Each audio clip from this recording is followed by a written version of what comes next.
Alrighty, yeah, hello one and all, and welcome back to a game I haven't played in like a month, basically. It's Trails into Reverie. We still have blue spheres to read. Squadala, we are off! Hey, what's up, Rio? We still have a couple of blue spheres to read, a couple of silly ones, and then we got the super important ones. So ideally, this should be the last weekend of them. And I'm joined today by Fireblova18. You want to go ahead and introduce yourself real quick? Hello. I'm Bleba. Yeah, I'm excited to read. Super glad to have you on. All right. Thank you.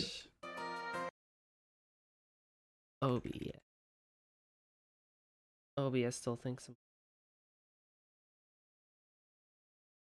long time, no Reverie indeed, exactly. I also need to do this for you.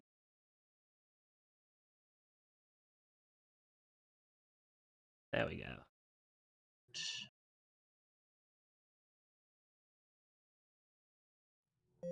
Oh my god, Trails in 3D, because I'm just used to night. Oh gosh. Crazy Oh boy. looking. Oh, it looks so crisp and good. I missed it. Alrighty. Slab of Reminiscence activated. Oh, we have 4? Oh. Oh no. I thought we had 2. Alright, so I guess we're doing the Bright family and then the teachers, I guess. Yeah. Oh boy.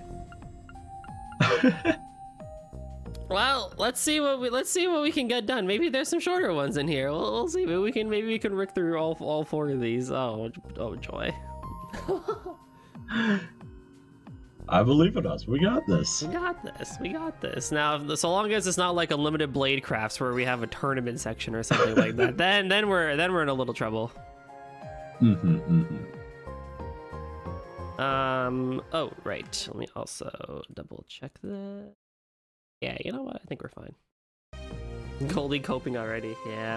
Oh yeah, Ria, can you let me know how the audio goes during the poll thingy? I did switch it back to the old way. I'm just gonna keep it whatever I have right now.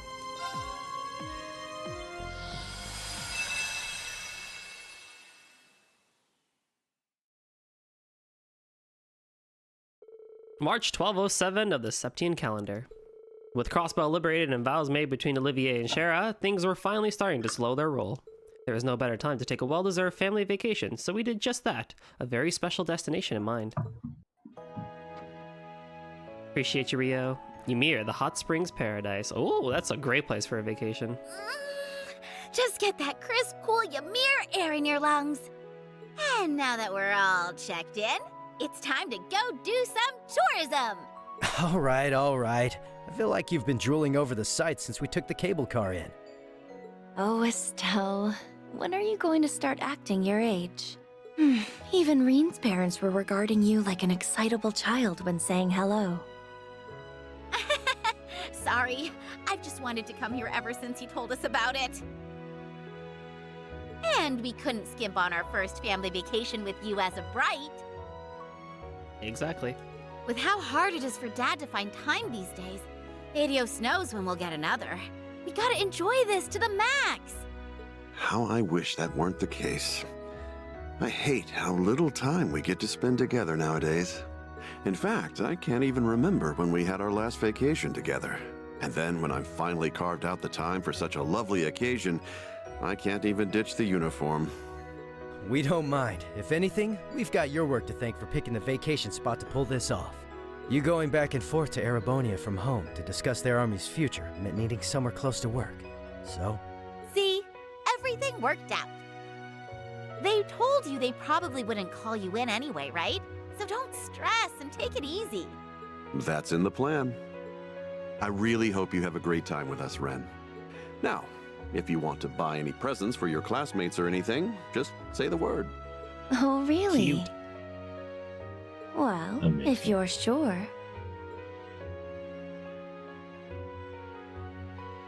Is it just me, or do those two still seem kind of awkward around each other? Yeah, I thought the same thing. They're still being a little distant with one another. We've spent so little time together since Rin was adopted. Probably still have some adjusting to do. Hopefully this vacation will give them a chance to bond.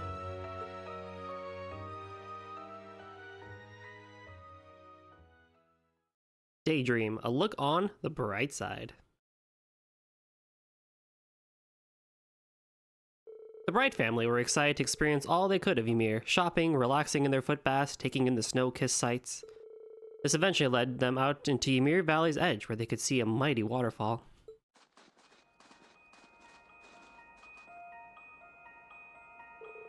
Holy crapoli! Get a load of that! Crapoli? That's a new one. I might start using that one, actually. Crapoli. That's great. I've never seen a waterfall so big. I've never seen a waterfall so big, totally frozen over like this. Likewise, you wouldn't think it was March already. No wonder Baron Schwarzer recommended we come to see it. There's something mystical about this part of the valley, isn't there? Look at that monument. That says to me that this area has a lot of history. I imagine it's a vestige of old animism. From what I learned in Aaron Village, it could be used to access the spirit path. Achoo! You okay there, Ren? You weren't the most dressed for the weather. Oh, like you can talk, Estelle? Here, I'll lend you my jacket for a few. I'll be fine, thank you. The long walk up here kept me from getting too cold. I just need to move around a bit more. I'm sure I'll warm up in no time. Well, if you're sure. Oh, to be young again. I'm layered to high heaven and all my limbs are still going numb. Well, my metabolism is much better than yours.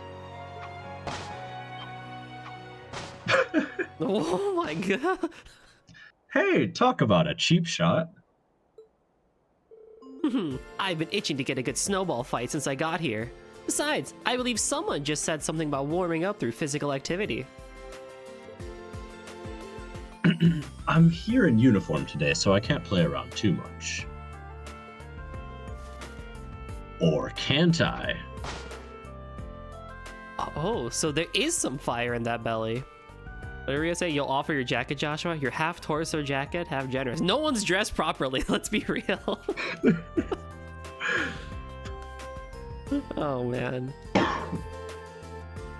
It's not as though anyone is around. I accept your challenge. You'll need a walker to get back to Ymir once I'm through with you. Prepare yourself for a snowdown throwdown.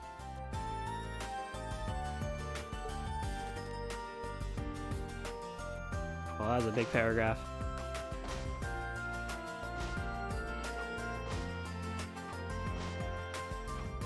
Go for it. I'll read it after. You sure they aren't both children? Neither of them takes well to losing, that's for sure. Besides, it's nice to see Dad showing love in his signature awkward way. I suppose you're right. I do like that aspect of him. They're so alike in that regard. Easy. Less talking, more pelting. I'd really rather not. I don't want my clothes getting dirty. Boo. Don't be such a spoil sport. You're welcome to all come at me if you think you can win. Estelle doesn't stand a chance on her own.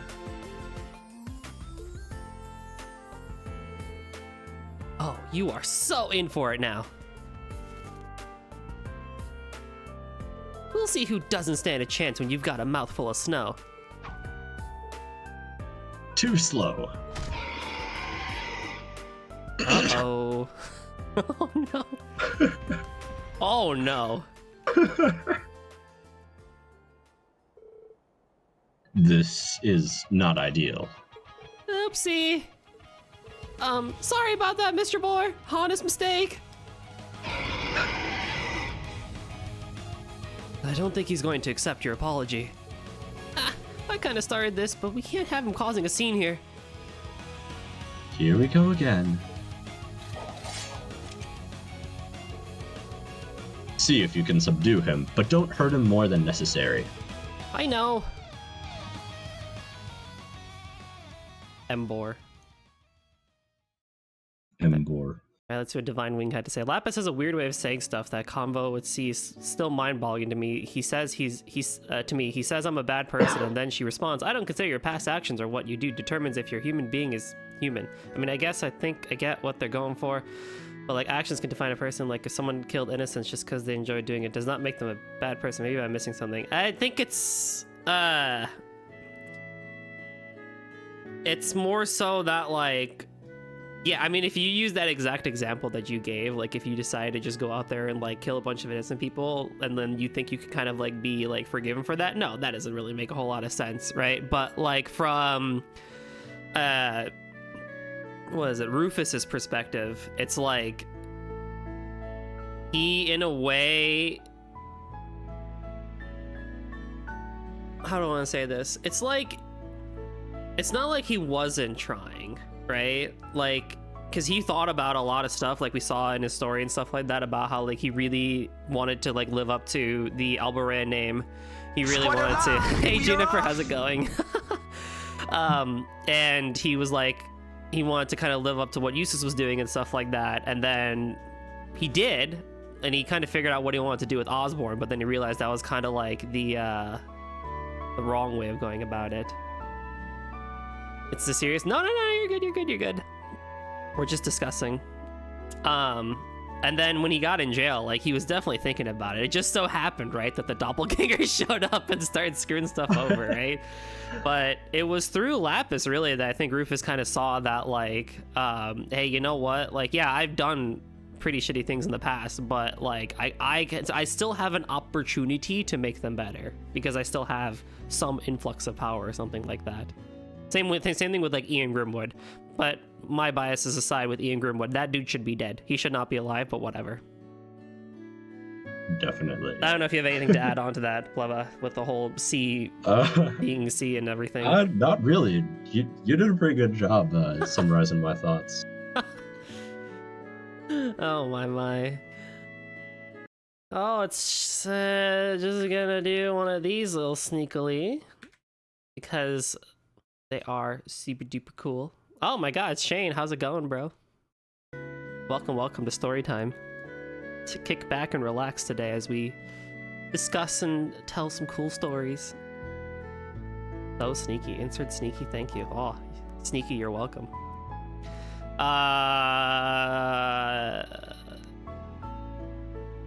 Who said last thing? Estelle? Okay, go for it if you want to be Lady Schwarzer. Alright. It sounds like you have had quite the day already. I can't believe you were able to tame that boar. That one's a relatively recent arrival on the mountain. He's quite aggressive and always seems to be on edge. He startled quite a few passerbys before this, so I was beginning to think something needed to be done. But I should have never introduced you to the place knowing such a danger was present. You have my deepest apologies. I'm also going to sneaky do this too. Don't mind me. Oh, I have to wait a minute, JK. I can't be sneaky. But please also accept my heartfelt thanks on behalf of all of Ymir for calming him. I am deeply grateful. Though perhaps I should have expected no less from the children of the legendary Brigadier General Cassius Bright. I swear to God, these names. I forgot how long they get.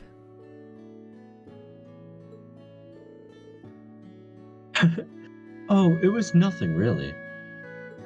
And seriously, please don't thank us. That poor boar would have never come over if I hadn't smacked him in the face with a snowball. All we did was calm him down and see to his wounds. Speaking of wounds, he clearly had a lot of them before our fight. Hey, he admitted Divine Blade. Put some respect on names. So true. If he really was a recent arrival to the area, it might have been a turf war with the other boars that put him on edge. I want to try this again. I want to be sneaky. Yeah! There we go. Sneaky, go follow Shane. Dude's also really cool and chill too. If you think I have a chill voice, wait till you hear Shane. Hopefully he'll start being a little calmer now. I hope so. We'll keep an eye out either way. Please, do get started on your food. I wouldn't want it getting cold. Oh, thank you. You don't need to tell me twice. I'm starving. I'll say. I never thought the day would come when I would be able to drink with the famous Cassius Bright. Hey, you personally taught my son as a fellow 8 Leaves practitioner, too. It's truly an honor to have you in our household. All I did was give him a gentle push in the right direction. It was his strength that let him achieve what he did. And while I might have a high rank in the army, I can't say the same for my position within my family. I spend so much of my time working, I barely have any to spare for them. I can only imagine. Being the head of an entire nation's army must come with no small number of hardships. On a related note, with the power balance on the continent changing so significantly, there is much I would like to discuss. But you came here on a family vacation, so let's say we leave such serious talk for another time. I think that would be for the best. On another matter then, I hear that you are an avid angler as well as a hunter. Are there any particular fishing spots you would recommend in Ymir? Ah, a fellow fisherman, are you? I quite enjoy going upstream in the valley and opening a hole in the ice myself. Ice fishing! Let's go. Let's go. Now there's an interesting idea.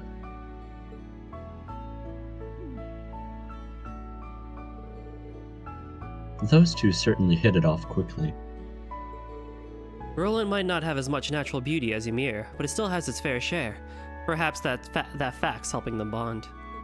I mean, we all get along great with Reen too, so maybe you're onto something.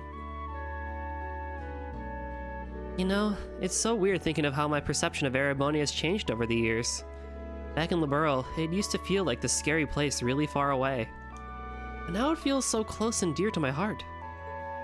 Yeah, I never thought we'd come to live in times like these either. We lost a lot along the way.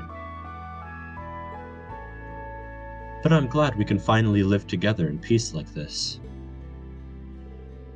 It is true though. Like I remember complimenting Falcom's general world building a lot, like back in when I started Cold Steel, of just like, yeah, like we've been hearing nothing about Erebonia and like the books and people talking about it back in like Sky. Like now we're actually here. It's like, oh, that's so cool. And then you hear about Crossbow, and Crossbow is like this crazy thing, like some, you know, this whole city and like crazy stuff is happening there. It's like, man, it'd be really cool. Like check that out one day. And then you play the Crossbow duology. It's like, oh my god, we're like actually here. And so it's like, yeah, I mean, I think, you know, regardless of how the story went off into magical, weird fantasy land in Cold Steel 3-4 and stuff like that, I think it's still undeniable that, like, with the general world building that Falcom does with all these countries, it does feel very satisfying and cool to see, like, what your first impressions of a country are, and then you actually get to said country, and it's like, oh, whoa, this is, like, really crazy. And I cannot wait to have that blind new experience again when Daybreak comes out in the summer. Yeah. I like seeing how all the NPCs just like they move around. You see them everywhere. Exactly. And that's really cool to me. Yeah. It would have been kind of nice to see more of the Divine Blade progression of the game. I don't see you say everything is made 3 things focused on Reen's Void Pass. I think potentially intriguing, like some Avatar spiritual training. I agree with that, actually. I think it would have been really cool. Like, we kind of got that in Cold Steel 1-2, but that felt kind of missing from 3-4, definitely. I agree with that. We kind of got it back in Reverie, but yeah, no, I agree with that. Together, we enjoyed a delicious meal as we told stories about Reen in Class 7. And before we knew it, it had gone late, so we returned to the Phoenix Wings and went for a soak in the hot springs. I swear to God, if sheep show up... I swear to God. Quite the timely reference.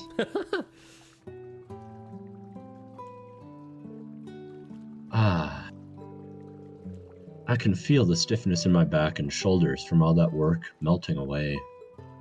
You've really been busy lately, huh? Although I'm not surprised. Having to handle rebuilding after the war and matters relating to Crossbow at the same time can't be easy. I'm playing a part in the discussions about Crossbell's independence with Princess Claudia, too. Speaking of whom, it's incredible just how dependable she's become. During the international conference a while back, the new president of Calvard was constantly trying to assert his dominance. But But she was just as capable as Prince Olivert and Princess Elfin in keeping him in check. I'm glad they're all giving. Whoa! I'm glad they're all giving everything their best. President Gramhart seems like he'll be a formidable adversary then. Without a doubt, he's at least as cunning as President Rocksmith, if not more so. Thinking of this continent's future makes me more than a little uneasy, I'll tell you that.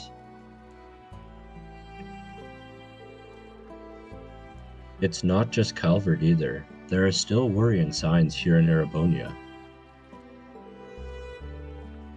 To say nothing of the fact we haven't heard from Ouroboros in a while. With the Phantasmal Blaze plan over, they're probably getting ready for the next move. They've had some personal shakeups too, so we probably don't have to concern ourselves with them in the short term, but I'm sure they'll be back. Yeah, I wouldn't expect them to stay silent for long, unfortunately. How I wish I had a bit more time to relax. Even if I do have a lot to worry about, it hurts that the only time I can make for my family is between jobs like this.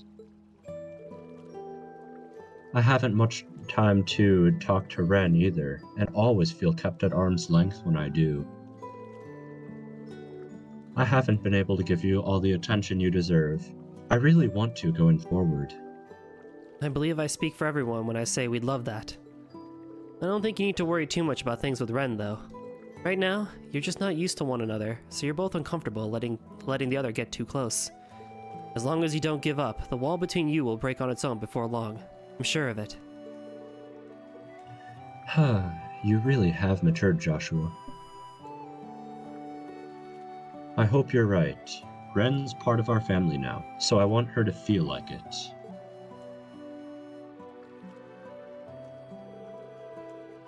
Incidentally, when are you and Estelle planning on getting married? Whoa, hold on, sir. Damn. Hold on. Where did that come from? All this talk of families just reminded me. When I saw Sherazard all gussied up, it made me want to see my daughter like that one day too. So I wondered if maybe there is something holding you two back. Well, can I get an answer? As much as it would pain me, if you were to marry into the family, I could allow that. Oh my god. Damn. Is this really the best time for this discussion?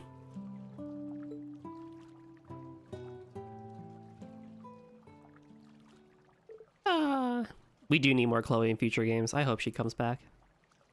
Absolutely.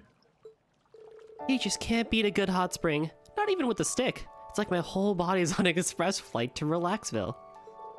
The scenery's so pretty too. I've got to bring Tita here one day. I see what you mean. The springs in Elmo and Erin were lovely too. But the way the spring incorporates elements of both Erebonian and Eastern culture is really something special.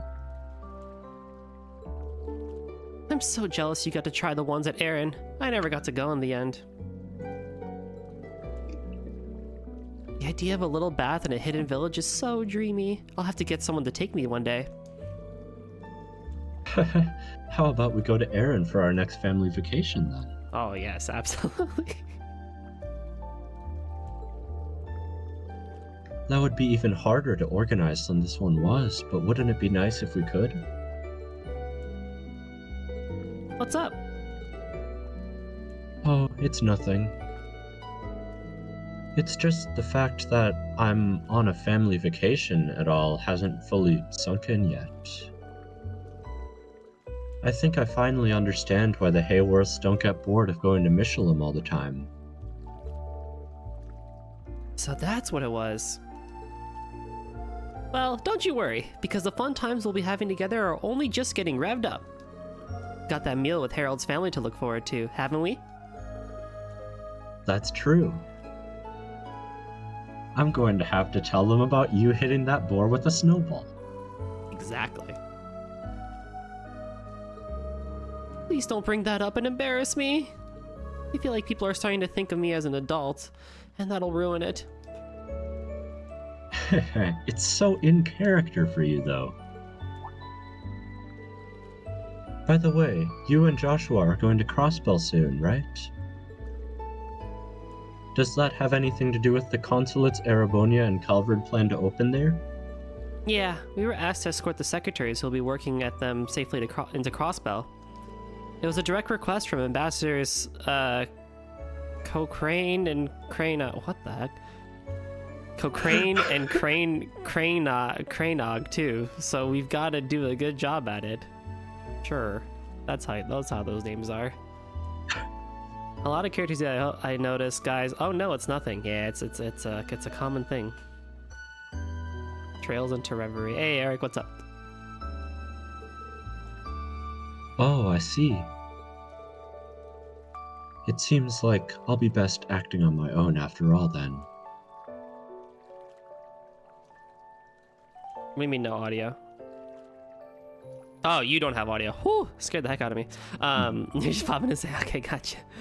That first name is pronounced Cochrane. Cochrane probably. And correct the title. What? Oh no, did I spell it wrong? Aw, man. Revere. Oh my, wait. Trails into... It's not that terrible of a typo. In fact, I kind of revere that typo you made. Wait. Yeah, it's true. It's not a bad spelling mistake, but I've had it spelled wrong since Coda 4.5. What? Wait, because I've done like 1, 2, 3, 4, 5, 6 different streams of this game. I haven't spelled it. Oh my god. Well, shucks a foo, I guess. Well, thank you, Eric, for letting me know 7 streams later. Oh man. Oh well, whatever. Back to the story. It seems like I'll best be acting on my own after all, then. That message Grandpa York managed to get to me has me rather concerned. You know, Ren, there has been something I've been meaning to say to you. Oh? What would that be? I've known you for a long time now, so I know how special you are, and how much of a genius you are, too. I doubt there's anything in this world you couldn't accomplish if you put your mind to it. I swear, you've shot up a few reg, too. You noticed, huh? I hope you're ready for me to become far prettier than you'll ever be. Ooh. Ugh, it pains me to let that go, but prettiness isn't the issue here. What I'm trying to say is, I know I don't need to worry about you too much because you can take care of yourself. But please don't feel like you need to handle all your problems on your own, okay? You're a little sister, and Joshua and I care a lot about you. Don't worry, I'm well aware. If I really need help, I'll let you know. I'm sure you wouldn't hesitate to come to my aid wherever you were. Naturally. I'm sure Dad feels the same way too. About that...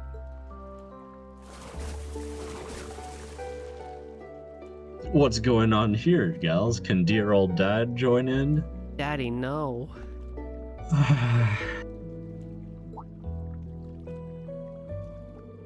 Look who just showed up uninvited.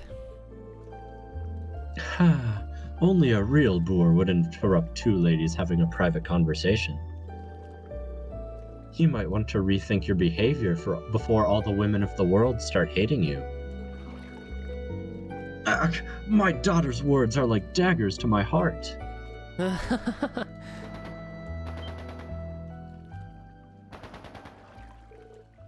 Is that gunfire? Sounds like it's a little ways from the village, but still cause for concern. We should go and investigate.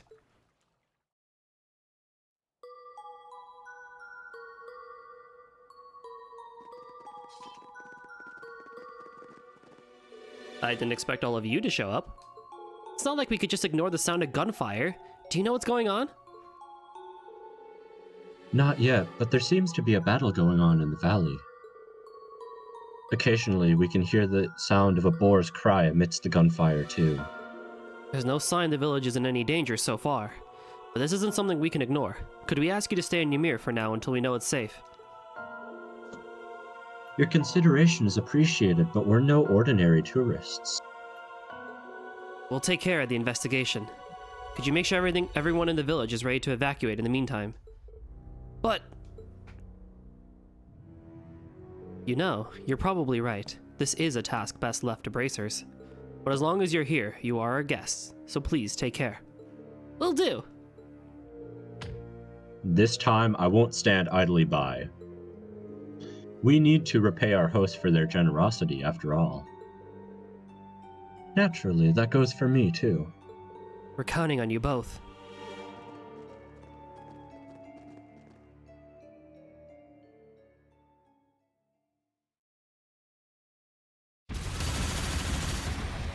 Aww. Get out of the way, you big dumb boar!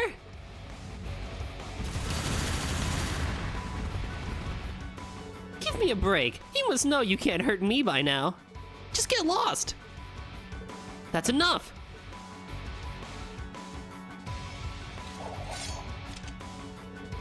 I thought so. It would be you again. It would be you again, wouldn't it?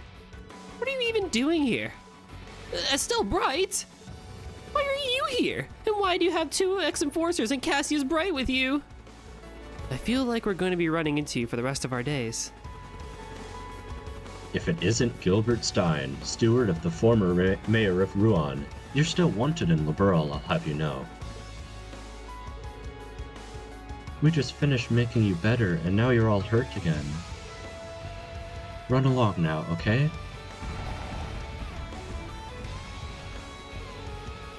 As for you, I'd heard you were shot down with your ship last year. But you just keep coming back like an irritating little weed, don't you? How dare you call me a weed? I'm more like a dandelion that can grow anywhere, even in the the most arid desert. Wait, that's not a very cool metaphor. Just pretend I said something dramatic and awesome, all right? Why don't you spare us the wordplay and tell us what the heck you're doing here? And why were you attacking that poor boar? It was just out here trying to live its life. I'll have you know that he attacked me first. I was doing some shooting practice when he showed up out of nowhere. Why must my life be so full of woe? I wouldn't even bother with a stupid place like this if I didn't need to knock that smug rookie down a peg. I don't even know what you're rambling about anymore. But this is a place of natural beauty. You can't use it for target practice. I assume the rookie he's talking about is Cedric. Mm-hmm. Yeah. Wait, so that's why. Yeah, I imagine that boar was fighting to protect his territory. Anyway, you've done enough damage already. Surrender and come quietly, Gilbert. Why don't you get out of that machine so that we can talk? As if! There's no way I'm coming out! This is bad. I don't like my odds against the two ex-enforcers, never mind Cassius Bright. Can I get out of this with my usual pretending to beg for forgiveness act? No, they're not gonna fall for that. Oh, why am I even worried? If that rampaging boar couldn't overcome my defenses, what chances do they have? And I can fly! And if I beat Cassius Bright, Ouroboros will totally make me an enforcer on the spot! Yeah, totally. You just try and beat me! You're gonna regret ever challenging the great Gilbert Stein! Yeah? We'll see about that. Come on, Joshua! Oh, joy.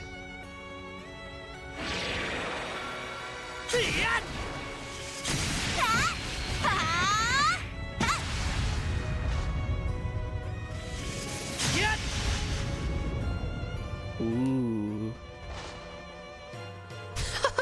See? You can't even scratch me! The heck?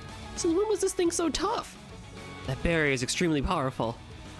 All that time spent kissing Professor Novartis' ass paid off when he added this feature to my G Apache. Now it's invincible! No one can get through this barrier. Not ex-enforcers, not Cassius Bright. I'm going to enjoy slowly filling you powerless fools full of lead. Okay, I'm calling shenanigans. By the way, he's not wrong that it's going to be difficult to penetrate.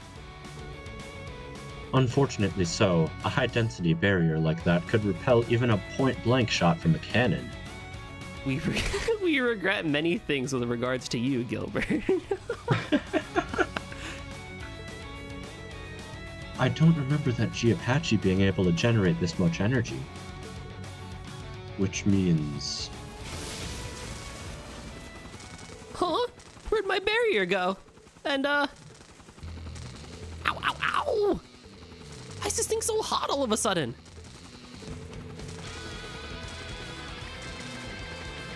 Go for it. Orbital engine 278% over capacity, activating self-destruct.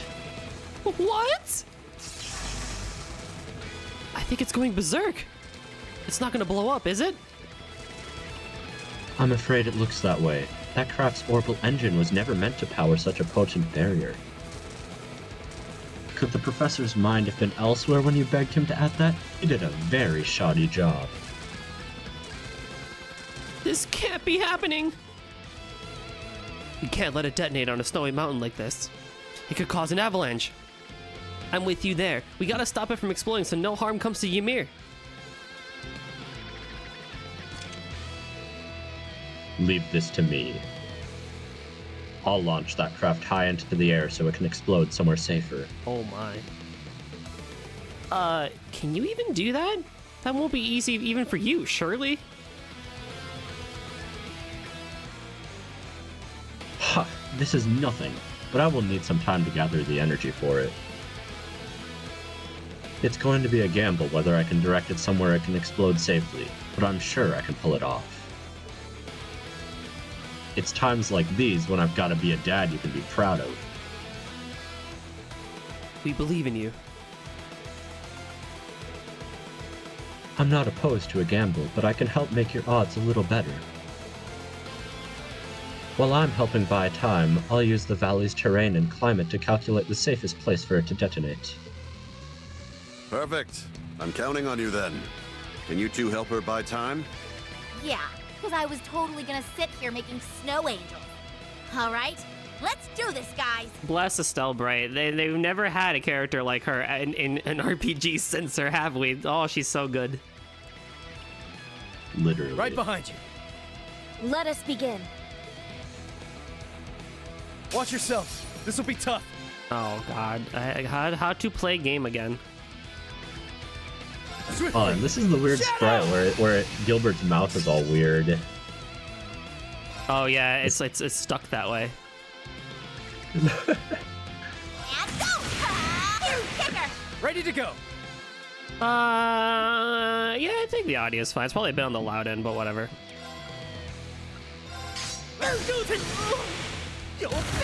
Very well. Arcus activate. Ready to go. Yeah! Moving out. I'll make this battle My turn nice now. and quick. Cavalry edge. Ooh, that would be nice. Arcus activate. Very well. Activating drive. Ready to go. I will not falter again.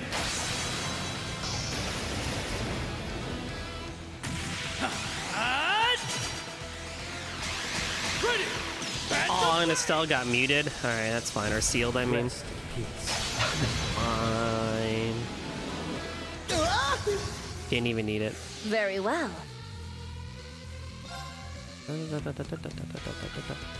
I love how he's shaking like a bobblehead. Yeah, look at him go. I don't think I noticed him do that, actually, now that you brought it up. Bring it on. Adamantite. My turn now. Time to entertain my guests. Round and round. Up you go. Time for the main event. What a delightful tea party. Wanna see what I got? Ta-ta! Eyes on me. Yeah. Feel Oh, yeah. I love Wheel of Time. Such a great S-craft. And Nice. that's how you do it. That is how you do it. Seeing it has been like a month or so since I played this game, I will once again compliment Falcom's design for turn-based combat. I remember initially in Cold Steel 3, I was like, man, this button stuff is like really weird. Nah, they were right. They were right. It's so easy to come back to too. It's like training. It's like riding a bike. You never really forget it, and it just feels so nice to just. Oh, yeah, no, they're right. Mm-hmm.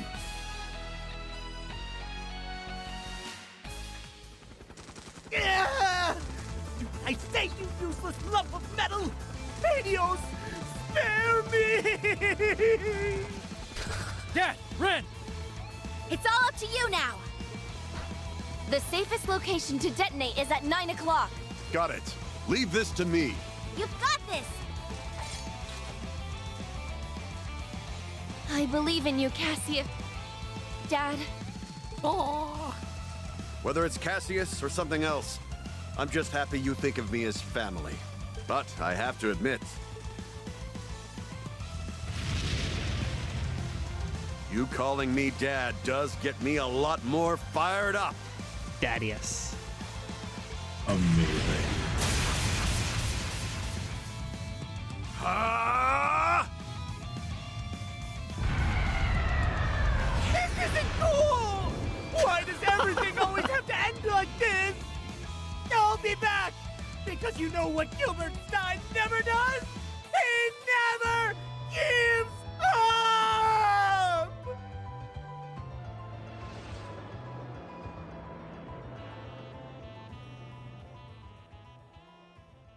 No twinkle effect. Aw. Wow. You really blasted his ass right out of here. Looks like Gilbert's blasting off again. I was gonna say that actually. Oh. I know, right? Let's go. Same brain cell moment. With no sign of an avalanche either. I knew you could do it, Dad. Oh, though it reminds me of like there's this one guy I think on like he does like Instagram, TikTok, and everything, but he had this one thing where it showed like a video of like two guys like dropping a giant snowball off like the 10th floor of a building or something like that, and they drop it and like it lands on the ground, explodes. It then cuts away to like a bunch of ants walking and they're like arguing amongst themselves, and the snowball just like drops right on top of the ants. So I saw that today. Now I'm just thinking like, yeah, it didn't cause an avalanche, Joshua. That's true. But like, imagine just like the poor random creature that is like on the other end of that explosion, just minding its own business. They just look up and like, oh, what's that? Mm. You can be pretty cool. Sometimes. Sometimes. Whew. Well, I could have done that in my sleep. But I owe most of it to Ren, really. You should take credit where it's due. Very nicely done, Cassius. It's okay if you keep calling me Dad, you know? Nope. Cassius feels more right to me. I think the wall between them finally came down. Yeah, that's another problem solved. With that, peace was once again restored to Ymir, and I'm surprised no one used the daddy redeem this entire time. We made our way to Gilbert's crash site just to be sure, but we couldn't find him or his archaism. Only I could believe for even a second that was the last we'd see of him. After that, we found the injured boar and nursed him back to health before returning to town. Baron Schwarzer offered us a more formal reward for the help, but we were just doing what was right, so we turned him down. Then, before we knew it, the day was over, and our happy vacation came to an end. With hands full of souvenirs, the Baron and Lady insisted on lieu of a reward. In lieu of a reward, we huddled to say our final farewells.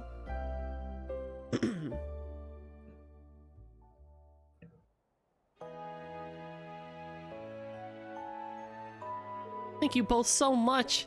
We had so much fun here. I'm really sad to have to say goodbye. Please, after all you've done, we should be throwing you a parade. You were supposed to be on vacation. You still did so much to help us. I don't feel as though we gave you the welcome you truly deserved, given all that you have done for our son. Not at all. You were extremely gracious hosts. From my family to yours, we're incredibly grateful you allowed us to take such a wonderful vacation. Yeah, if anything, we'd like a little excitement in our lives. I can say for certain that we were never bored. And it was our pleasure to help get to help Reen's hometown. We made some great memories here too. I'm delighted you all feel that way. You're all welcome to return anytime you please. We'll have springs and food waiting for you. You mean it? We'll have to bring all our friends next time. Thank you again for everything. Please give our regards to our ashen friend and his sister too.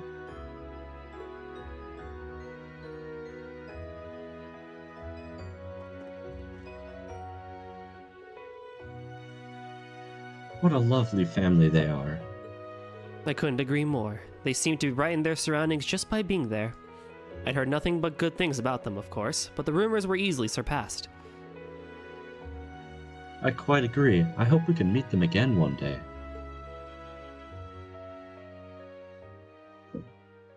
In the Calvard arc. Maybe. And so ends Daydream, a look on the bright side. That was a very cute one. 10,000 Mira. True Tamamo gem. Never gonna use any of these.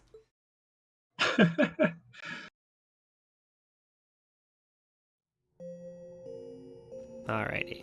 Save. Next! Rendering browsing interface.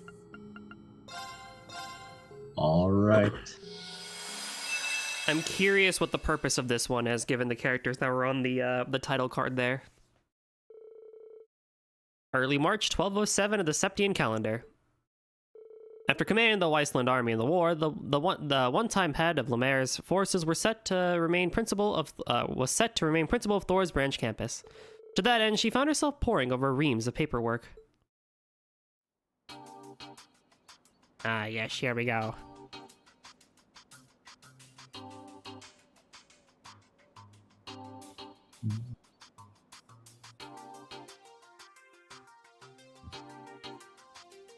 Thor's branch campus, principal's office. Oh, she's got the glasses on. Let's go.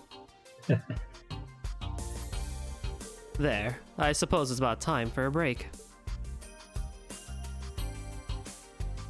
When I first took this position, I never thought I'd stick with it.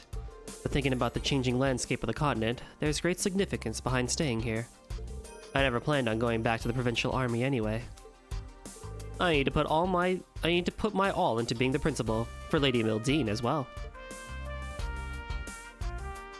Reevaluating the structure of the Thor's main campus and the revival of club activities.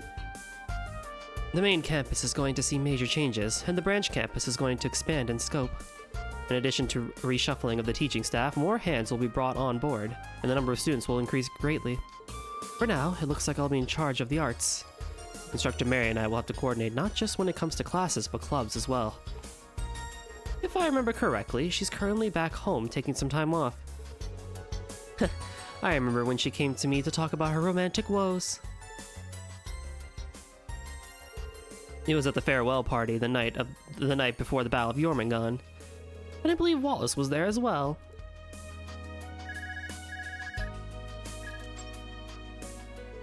Speak of the devil. It's me. What is it? I see.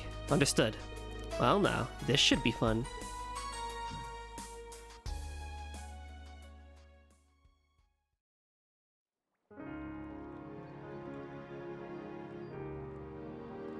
Ah, we're in St. Arc.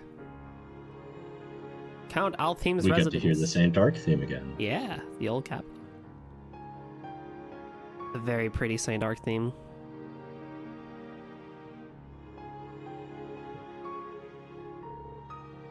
There you are, Mary. I'm sorry for asking you here during such a busy time of the school year. I even caused you to use up some of your valuable vacation time. It's perfectly alright. I managed to finish everything I needed to. I'm thankful for the opportunity to take a break and come home for once. So what is it you want to speak with me about, Father? Well, you see, I'm happy that your career is going so well. However, I suppose there's no sense in beating around the bush. What exactly is the status of your relationship with that man? Do you mean Makarov? Yes, him.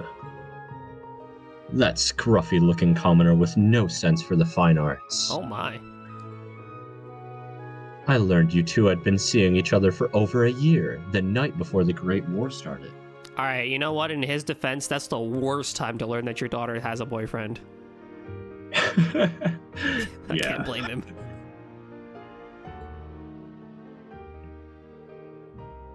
It was still just a phone call. But I could tell from speaking with him that night that he's a strong-willed sort of man. He's even Professor Schmidt's second disciple. However, what exactly has he done in the half-year since? He's still yet to give you a formal proposal or buy you a ring.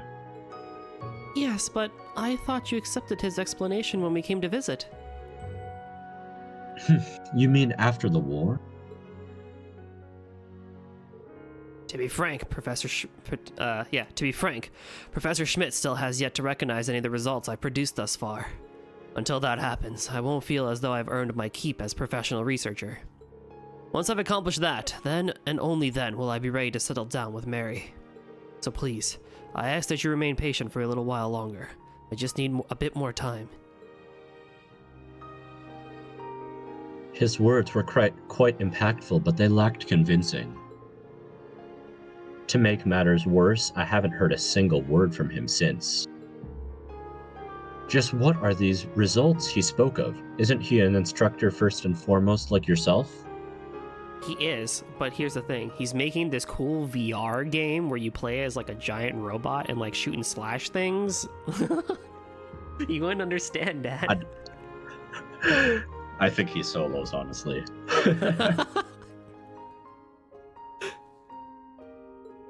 I assure you, he has his reasons. Even if you of all people find that hard to believe. See, you wouldn't understand, Daddy.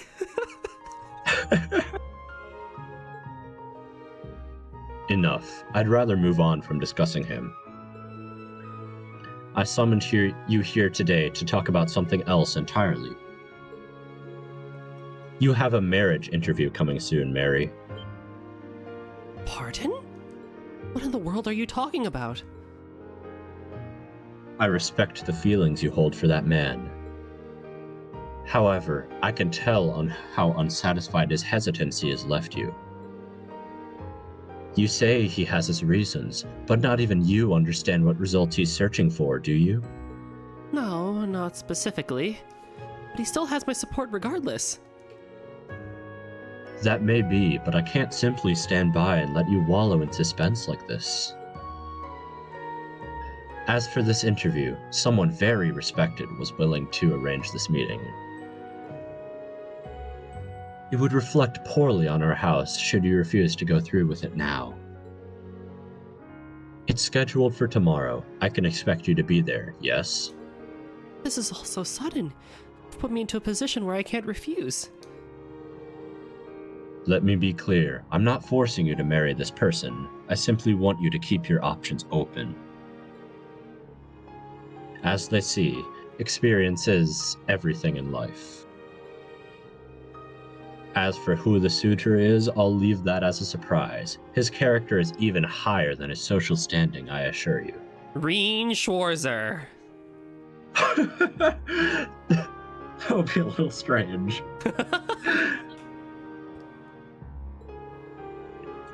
That is all. I suggest you get a good night's rest ahead of tomorrow. Father, we're not done talking. I said that is all. Fine. Please excuse me. Mary walk out. Yes. To run away. Daydream. One step forward. That night.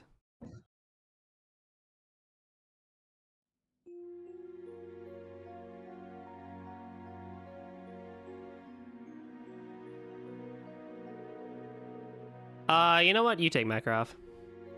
Alright, so that's what this is all about. It's my fault that it's come to this. Please, don't blame yourself. I'll be fine. My father said he wasn't going to force anything on me, so he should still respect my decision. Really? Well, that's a relief at least.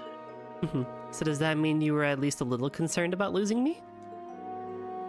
A little? More like in an absolute panic. Still, you wouldn't have to go through this if I were just a little more reliable. That's not how I see you at all. You're working as hard as you can. That's something to be admired. No, getting those results for the old man is just a matter of pride. I'm not gonna be the man I ought to be until the job is done. They say I'm that stubborn old goat's second disciple, but I left the Institute without presenting a capstone project. Just look at everything George and Cheetah have already accomplished at their ages. Compared to them, I'm pathetic. Makarov. So, would you happen to be at the branch campus's research building again today? Yeah, Einhell Keep is here, and that makes for the perfect testing ground. The main campus is no slouch, but this is sort of the professor's home turf. I suppose it would be. I take the details of your project are still confidential then? Yeah, sorry about that. It's all gotta stay under wraps until it's complete. I promise you'll be the first one to know once that old man's satisfied. And once that's done, I'll be paying your father another visit. You don't have to worry about that. My father may be impatient, but I'm in no rush. Take your time. It's getting late, so I should go. Please don't try to push yourself too hard. I won't. I've only got one class tomorrow, so I was thinking of pulling an all-nighter. But just for you, I'll take it easy. Talk to you soon. Aw. He's neck deep in his research as ever. Makarov tries to hide it, but I can tell how concerned he is about me. It would be selfish to ask for more than that. Just once, I wish he'd say he was going to come rushing to my side. No, this only goes to show how much faith he has in me. I need to show the same faith in him. I'll have to politely turn down whatever suitor father has arranged for tomorrow.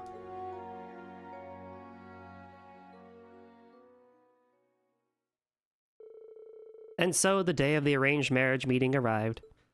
Much to everyone's surprise, the mediator for said event was none other than the ruler of the Sutherland's province, Marquis Higharms. However, the arranged partner Mary was supposed to meet came as an even greater surprise. Marcus Higharms' mansion, St. Arc, the old capital. Wallace! Yeah, I guess that. Brigadier General Wallace? Oh, excuse me, you were recently promoted to Major General, as I recall. It's fine. I wouldn't expect you to call me by my rank anyway. I believe the last time we saw each other was the evening before the Great War. Yes, I believe so. It's good to see you again. But there hasn't been some sort of mistake, has there? Has there? Don't be so rude, Mary. Please forgive my daughter's behavior, your lordship, Major General. It's all right. Her surprise is understandable. Major General Bardius has quite the reputation in Sutherland, but he's hardly known as a ladies' man. He's been approached about potential partners for marriage before, but he's never accepted even once. It's as the Marquis says, this is my first time meeting with a partner for an arranged marriage. That's because I had never felt anything towards a potential suitress until now. Though I have only met Lady Mary once before, I became somewhat of a secret admirer of hers. Ooh. What sort of man would I be if I let an opportunity like this pass me by? I had to accept. You feel that way about me, Lord Wallace? Well then, I'm happy that my daughter won the favor of a man such as yourself. Father? I recall speaking with Lord Wallace and Lady Aurelia about my romantic troubles the night of that party. He should know how I feel, so why is he doing this? In that case, I imagine things should go quite smoothly. Yes, so it seems. Four's a crowd, wouldn't you say? Why don't we give them some privacy? Take as long as you need, you two. House Altheme and House Bardius are among the most distinguished families in Sutherland. It was my pleasure to serve as a mediator. I'll be expecting good news. Ha, I'll do what I can. So...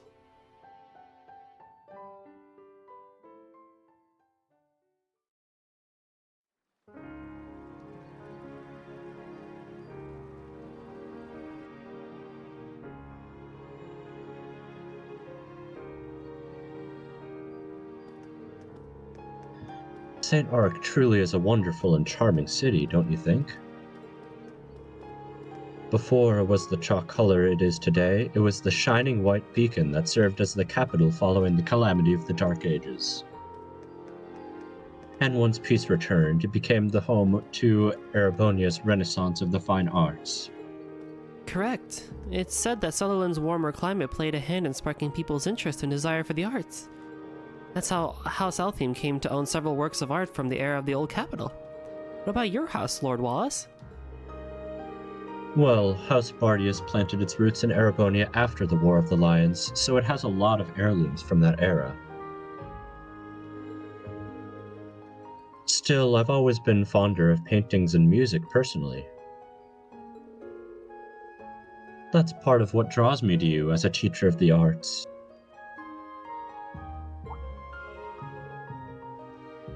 You don't say. That's very flattering. How about I buy us some drinks? Then we can sit at one of the benches and chat some more. Well, alright. It's not quite the same as resting at a cafe, but it sounds delightful in its own way.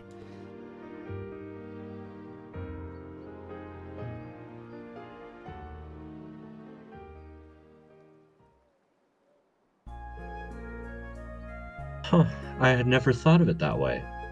It's just my own personal interpretation. That said, I didn't take you for the type to have such deep knowledge of the arts. I'm truly impressed. Maybe so, but I could never compare to you. Your wisdom of the field goes far beyond your years as an instructor. Thanks for the lurk, Shane. Enjoy. Please, you flatter me. I have to admit that I didn't expect you to have such a lively conversation with you about the arts. Do you have conversations like this with Lady Aurelia often? Well, I'd be lying if we said we haven't had our share of meaningful conversations. Though we haven't had the time to talk together like this in some time.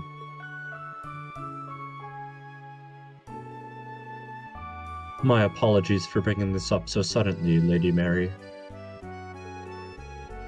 But were you truly shocked when you realized I was the one here for you today? Yes, but you don't have to apologize. The way I responded back at the estate was unbecoming. I'm sorry for that. I believe I fully gathered my thoughts on the situation now, and I better understand your true intentions. Do you now?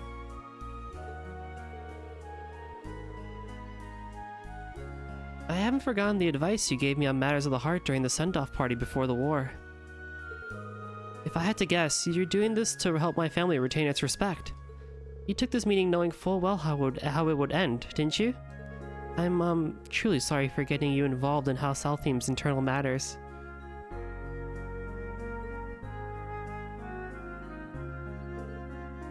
Not at all.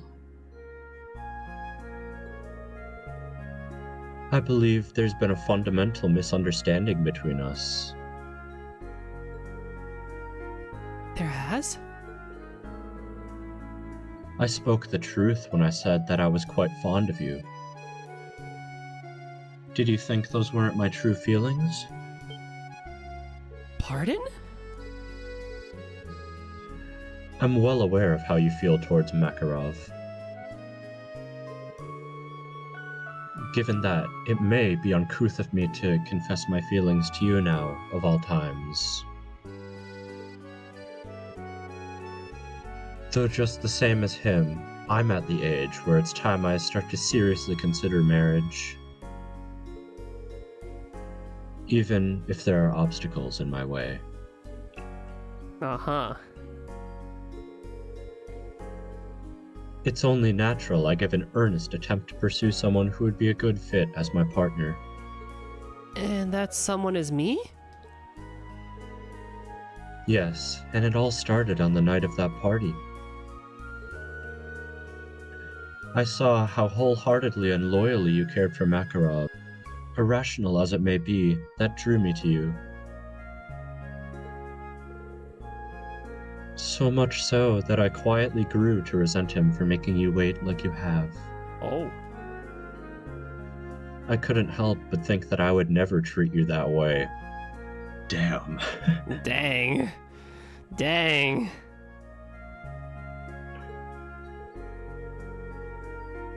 I'm aware that confessing these feelings now will only increase the burden that's weighing on you. But I couldn't simply give up. I'm a stubborn man who let his pride get in the way.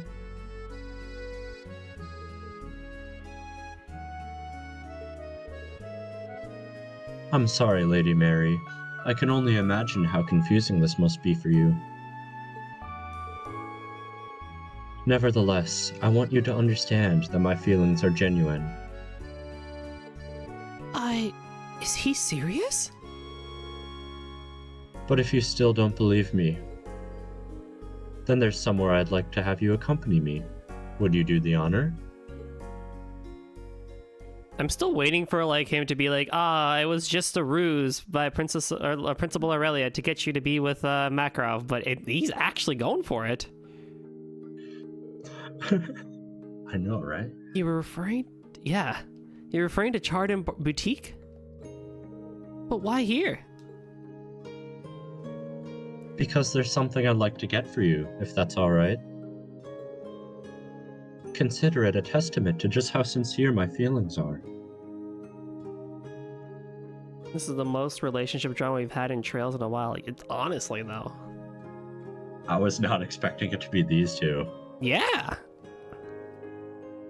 Because, like, it's really just kind of pegged together that, like, it's Makarov and Mary, and then Wallace and Principal Aurelia, but I guess not. I don't know what to say to that. I can't possibly reciprocate, even if your feelings are sincere. Makarov is the one I...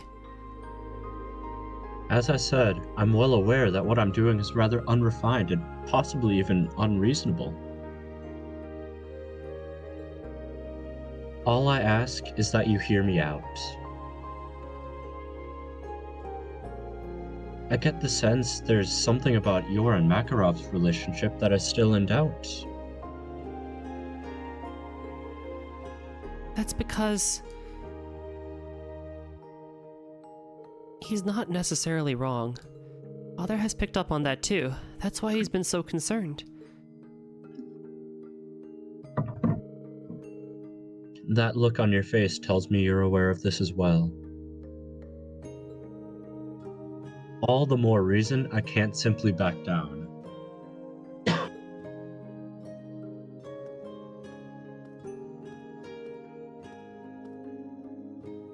What's this?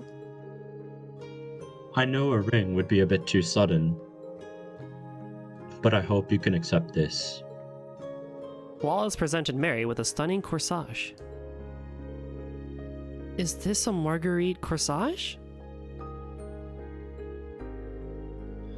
That's right. In the language of flowers, the Marguerite means true love. It represents my feelings towards you. True love. I also ask that you consider social standing as two people that both come from noble houses. I'm only the son of a baron, but I do have an accomplished military career under me. That seems to be enough to satisfy Count Altim. And as a man, I'm confident I can make you happy. I mean, I don't doubt him, but... Oh, that's awkward. Given the direction things have gone since the war, I suspect the next era will be a trying one for the nobility.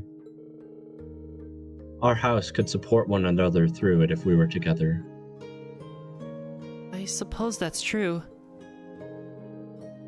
It's all right. I'm not asking for an immediate answer. My only hope for today was for us to get to know each other better.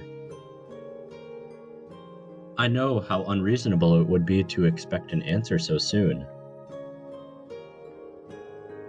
So I think we should end things here. I'll come for your answer tomorrow. I hope you'll think carefully about who the best partner for you really is. Well then, I'll take my leave for now. I'll be looking forward to good news. Oh. How did it come to this? What do I tell Makarov? The best partner for me? What do I truly feel? Do I truly feel? There we go, that's the way. And so the following day.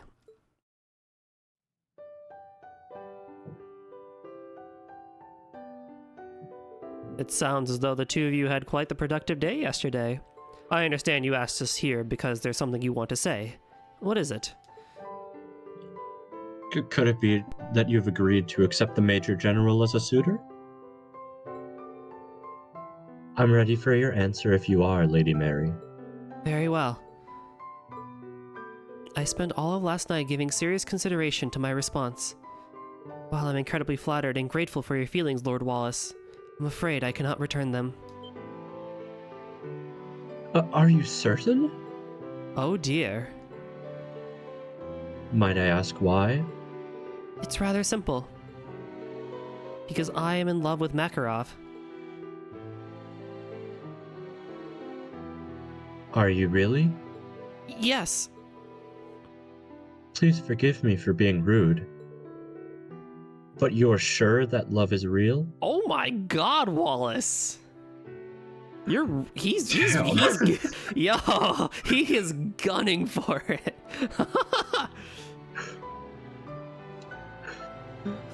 That's not a Wallace, not a green light there, not a green light, not a green flag, bro. Oh no. Of course I am. In that case, could I ask you to explain your feelings to us? Oh. I need to hear ample reason why I could never win your heart the way he has. Well, if I'm being honest, I don't know how to explain it myself. Would starting at how Makarov and I first met suffice? Go on. This is a good opportunity for me to learn as well. Please continue, Mary. Ah, yes, Dad's here too. This is easily the best time to learn about this. I was still a naive, sheltered girl when I was first hired by Thors. I didn't know whether I was cut out for teaching. My first days were full of stumbles, and I felt as though I was always causing problems for my colleagues. I recall Makarov in particular being rather cold. I even considered him frightening. But as we interacted more and more, I came to know his true character. Mary, please explain love to these men. You have 1 minute.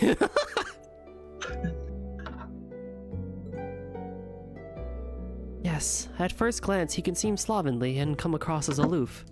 But the truth was that he was watching over me more than anyone else. Makarov was giving me help and advice in his own nonchalant way. That isn't to say he wasn't giving me special treatment, it's simply who he was. And as the days passed, I began to respect him for it without realizing it. I even grew fond of the heartwarming relationship he holds with his niece, Mint. And then, after the Civil War ended, my feelings became all too clear to me. It wasn't just respect that I felt towards him. Oh. Isn't that something? But why him, of all people? Father, does the 10-year age gap and difference in social standing bother you that much? Okay. As adults, I don't know. That is quite a stark difference. Oh. I did not remember that at all. You know, people, celebrities do it all the time. Whatever, I guess. Yeah, nobles are essentially celebrities. Basically. I don't believe any of that matters when it comes to the matters of the heart. Well, That's a steeper age gap than I thought. Yeah, that's a shock. I understand that I'm a sheltered woman who lacks enough life experience to lecture anyone on the matters of the heart. I'm sorry, I completely forgot you had a voice, and that was not what I was expecting to come out of your mouth. I did not remember that either. My gosh. But I believe in my heart that my love for Makarov is true, and I wish to make our love come true. And so, I must apologize. Perhaps it would be better if we forgot this arrangement was ever proposed. So that's how it is. I see how deep your feelings for Makarov run now. Then, does that mean you... You feel that strongly about him, Mary? How could any of us deny it after hearing all that? I would urge you not to be so hasty, Lady Mary. Monogamous voice. That voice, isn't it? Hey, I was wondering where you were.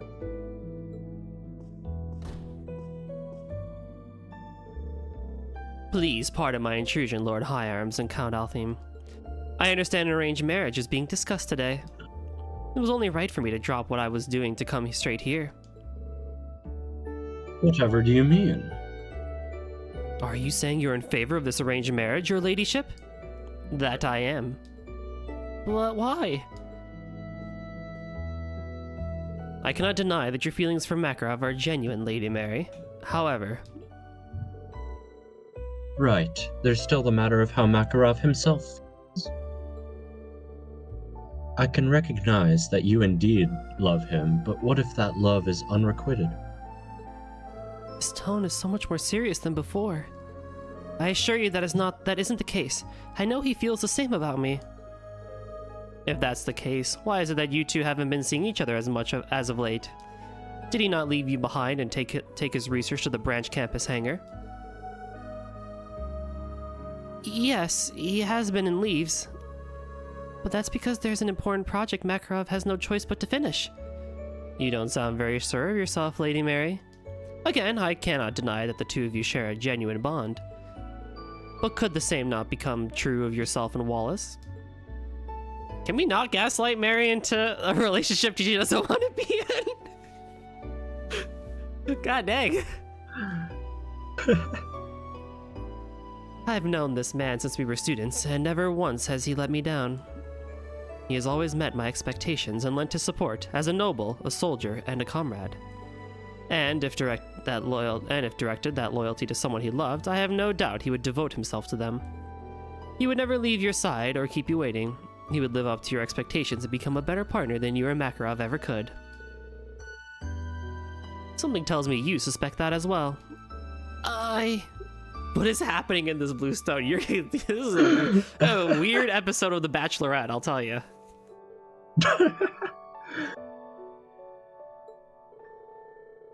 My, even Count Le Guin recognizes what kind of man the Major General is.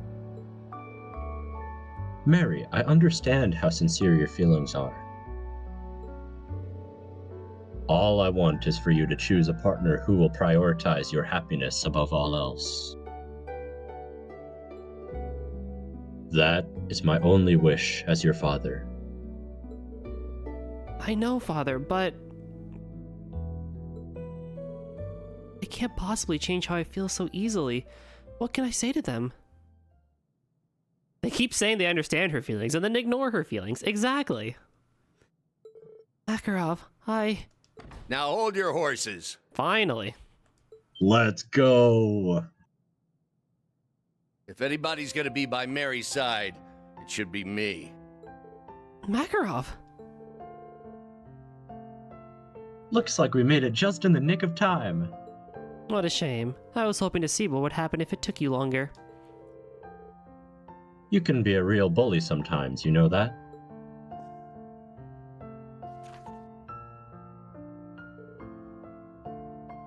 What are these? Well, well. It looks splendid. Is it the machine I've been hearing so much about? The new soldat you've been developing with the aid of Schwarzer and the others. Is it finished? Yeah, I even got Professor Schmidt to acknowledge it as my capstone project. It'll still be a while before it's announced to the public, so please keep this a secret. But now that it's done, there's nothing stopping me from standing by your side. I'm finally a man worthy of you. Oh, Makarov. Worthy, eh? A little ironic, wouldn't you say? Your project is what kept her waiting and led to you interrupting an arranged marriage proposal in the first place. I'm not gonna make any excuses. What I do know is that I could never call myself a man again if I didn't stop what was happening.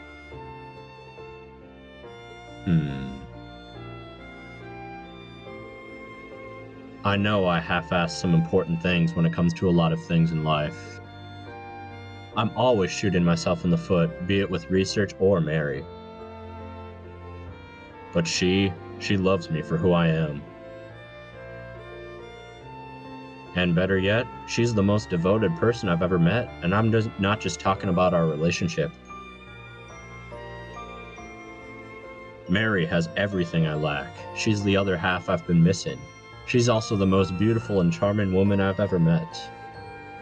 Goodness, And all of that scared me. I doubted myself.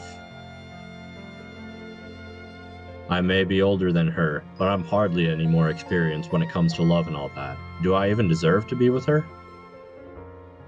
More importantly, can I truly make her happy? When I heard about the suitor business, for a brief moment, I thought it was for the best.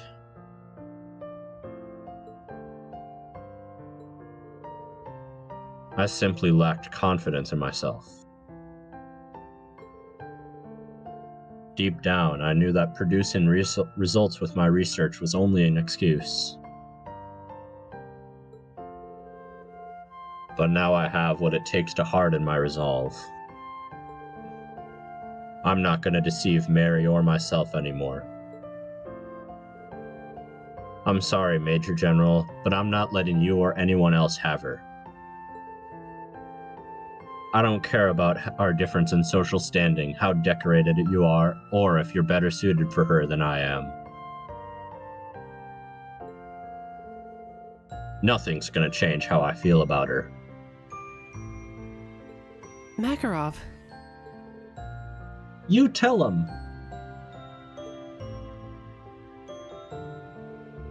Why? Well, when you put it like that. Sorry, why is Mint here? That is a great question. I guess she'll always be there from now on. Yeah. If you feel that strongly about Lady Mary, then I humbly concede. That look in your eye tells me everything I need to know. I won't stand in your way. Do not object to the Mint. She is essential. I clearly am missing something.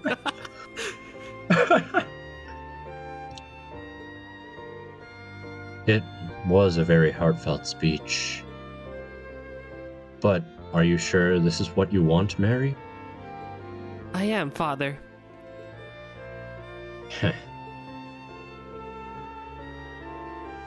Oh my, that's all well and good, but I do believe everyone gathered today to see a marriage be arranged. You wouldn't want to disappoint them. If you're so resolved, then why don't we make it official? What?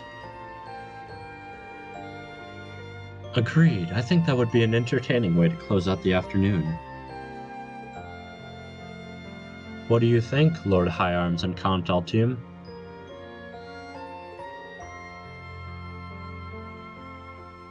But of course. Yes. I suppose there's nothing else to do at this point. You've got this, Uncle Makarov.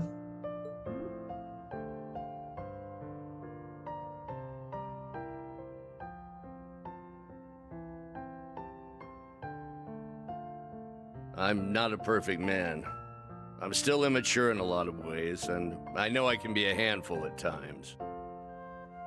But I know there's nothing we can't beat, so long as we hold on to the love we have for one another. Oh. Let's You're go. someone I need in my life, Mary. Ah! So, please, will you... Oh, Makarov! Whoops. So, please, will you marry me?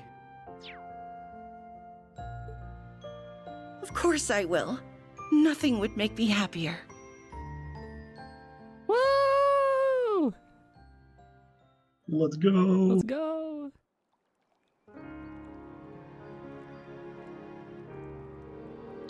I really do appreciate your concern and help through all of this.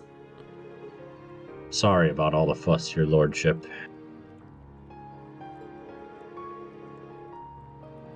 No need to apologize. I'm grateful I had the chance to see something so wonderful today. Don't mention it. Something tells me things would have worked out between you two even without the theatrics. Oh, and about the Marguerite corsage I gave you yesterday? Consider it an engagement gift from me to the both of you. Lord Wallace, does this mean you planned for all of this from the beginning? Sheesh, how am I supposed to top that? I'm sure you'll have plenty of opportunities. The General sure did take me for a ride, though. Whatever do you mean? Wallace was the one who requested my help. But after reflecting on it, I thought it would be more interesting to set him up with you. And I wouldn't mind arranging for it again should Sir Makarov here fail to meet my expectations.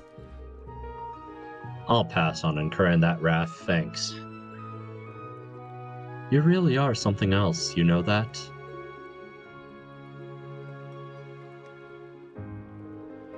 Pardon me if I'm being too presumptuous, Wallace, but perhaps it's time for you to take a step forward as well? Yes! Yes!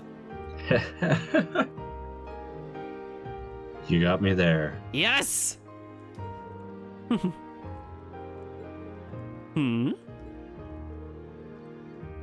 Oh, wanna tell us what's so funny? Pipe down. Keep your nose out of other people's business for once. Aw, come on! You two wouldn't have gotten together in the first place if it weren't for me. She's not wrong. I feel like I owe Mint a lot for pushing us together a few years ago. Sure, but don't go encouraging her. That's a slippery slope. But I guess I owe it to you for coming with me today. It meant a lot. That's more like it. You're very welcome. Geez, how many times do I have to tell you to be more honest about your feelings? Don't let it go to your head, kid. Regardless, today has been a joyous day, wouldn't you say? As long as you are here, could I interest you in joining us for dinner? We can begin the wedding planning over drinks. That sounds great. I'd be happy to. Shall we be off then?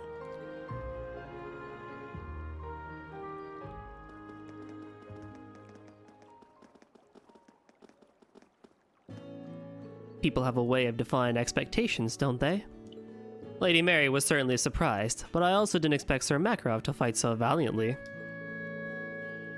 I know what you mean. Maybe I could learn a thing or two from him. Oh, from the sound of it, you were courting her with everything you had. I find it hard to believe it was all just a performance. Who can say? Anyway, Lady Aurelia, if you have some spare time, would you care to cross blades with me? Oh my. After a practice duel, are you? It has been a while since we last did battle. Very well, on the condition that it be on horseback. Are you sure? Why not? I'm feeling nostalgic for the duel we had during our academy days. It's a memory I can never forget. My only regret is that there was no victor. Do you really consider it a draw? I was the president of the riding club, and you were a fresh-faced first year. You may as well have won. Not at all. I have never been satisfied with that result. I know when to admit defeat. We really do have a phenomenal first year on our hands. To the victor goes the spoils. Since you won, you can make one request of me as the club's president. What do you desire? Whoa! That's not what I expected, but still pretty cool. She's just like Laura, wielding a gigantic ass sword. I don't believe this to be a true victory, though I will answer your question, even if it was a draw. My goal is to demonstrate the potential of the sword, and to do so, I am to become the commander-in-chief of the world itself. Should Adios allow that to pass, then my wish is for you to support me as my right-hand man.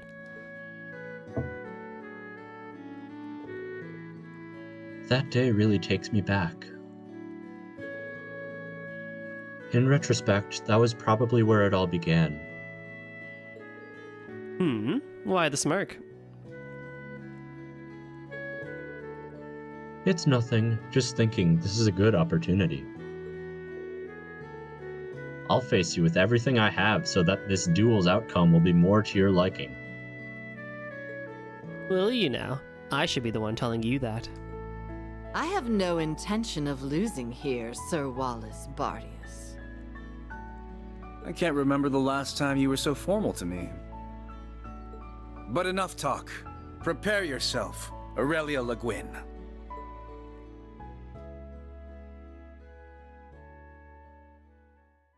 And so ends Daydream One Step Forward.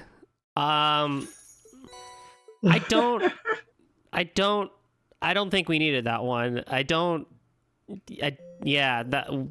think we needed to gaslight Mary as much as we did and have the weirdest episode of The Bachelorette ever. All right. Connecting to Reverie Garden data. Well, the next two should be fun, and we still have plenty of time. So let's take a few minute break here to stretch out, grab some food, grab some water. And then if you're still good for a blubba, we'll get the other two done. Yeah. Honest to God, that is the worst bluestone in the entire game. I honestly agree. Yeah. Oh, we have a raid! Shout out to Taro. Thank you so much. Hello, raiders. How was your stream? How was La Mulana? Welcome, raiders. My name is GoldenDrummer730, predominantly an RPG / bullet hell streamer here on the Twitch side of things, but I do things all over Twitch and YouTube. Tara, if you gotta go chill out after your stream, you know what you gotta do, buddy. But raiders, welcome to story time.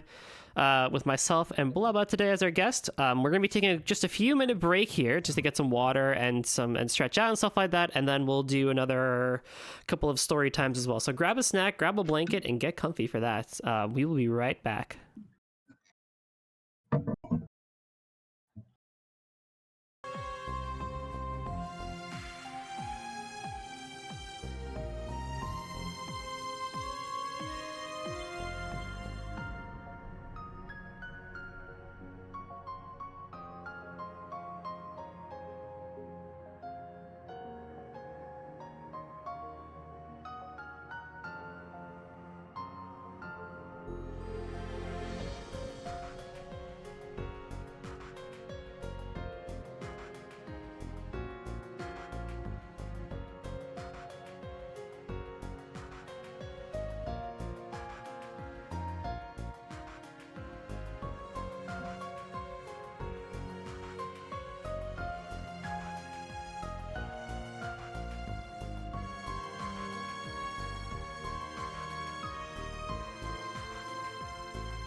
Alrighty, well, wait for Blubber to come back and then we're good to go. It's good to be back, yeah. It was nice seeing you stream again, Taro. Hope you enjoyed your little break. And got to relax during that time.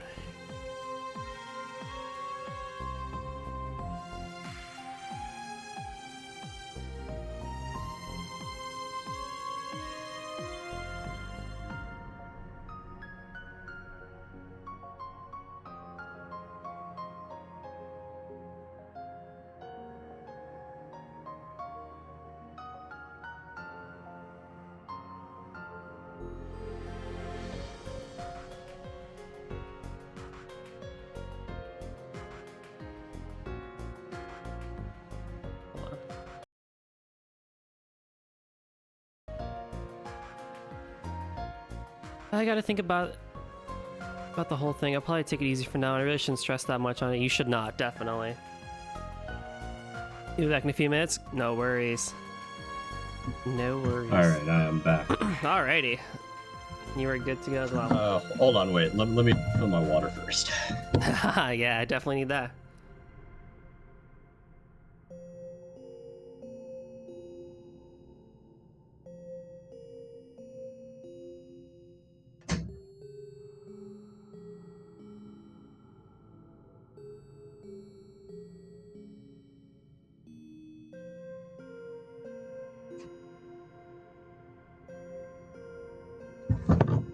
Alright. Let's do it. Yeah. So I picked up these things called Perfect Bars at Costco, and they're like really good, and they have like a lot of like good stuff in them. But like to eat them is the most dry thing in the world. You're basically eating refrigerated peanut butter. But they're so good. Wow. But oh god, it is a struggle to munch on these. Wow. They're so tasty though. But like every time you take a bite, you really gotta work your chompers. Let's go. Teeth falling out speedrun. Exactly. Nope, not that. Alrighty. Rendering browsing. 2 more! And these are easily gonna be better than the ones, and these are the ones I thought we were gonna be doing at first. But alrighty. It's time for Thor's open house.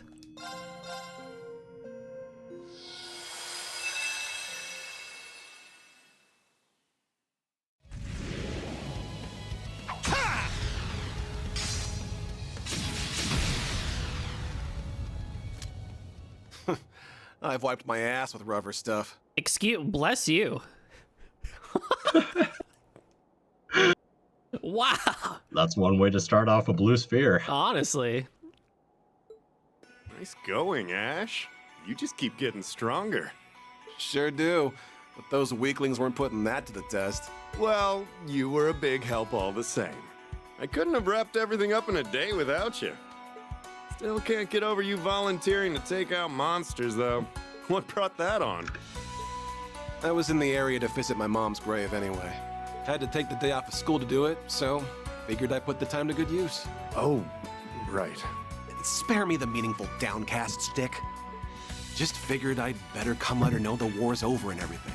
That's all. Couple that with getting to pretend I'm a bracer for a bit, and it wasn't a bad way to spend the day. Ash would make a great bracer. He would, yeah. Oh, I think you could do a lot more than pretend if you wanted. Been wanting to recruit you at some point since you're such a natural. Suppose this is as good a time as any. Give it some thought, yeah? You've still got a year to decide what you want to do after graduating. Poor Toval. He tried with Reen a few times, and he's gonna try with Ash. He just can't get new people.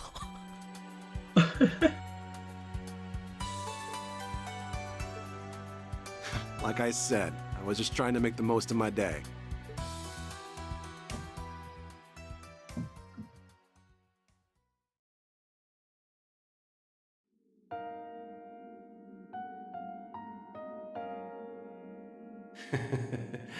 Look at you, Mr. Community Service. We need a bracer for each Class 7 generation. True. Cut the shit and just say what you want to say.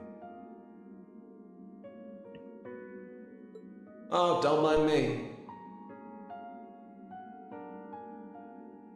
I'm just laughing at the idea of you going straight after all you've done.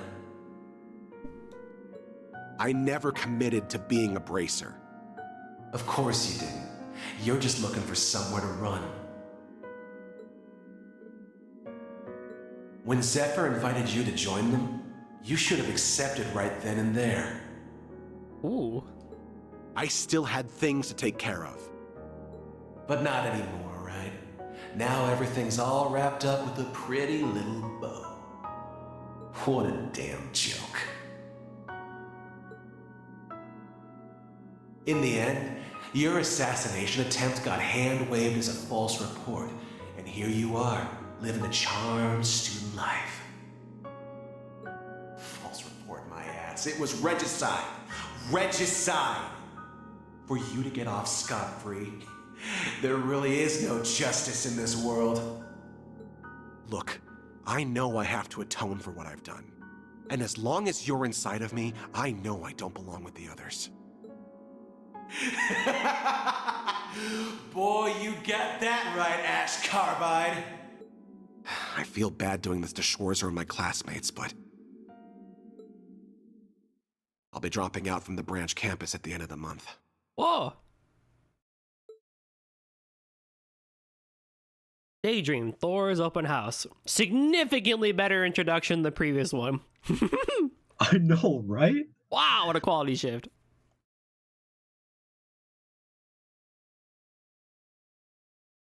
Two days later.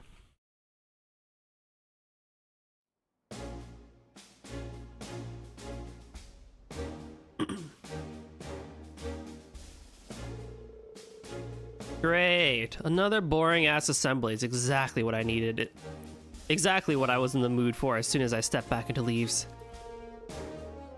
Apparently, Principal Le Guin has some kind of announcement. Oh, I wonder. What? Got any ideas?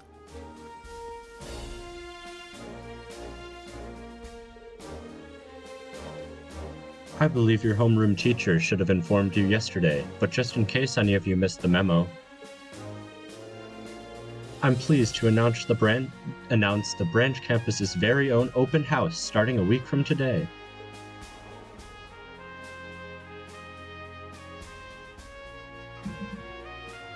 Excuse me?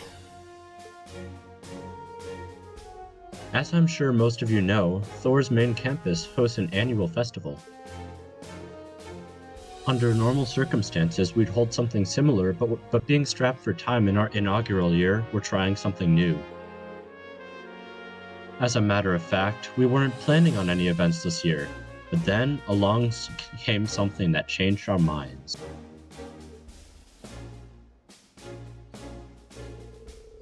That would be you students.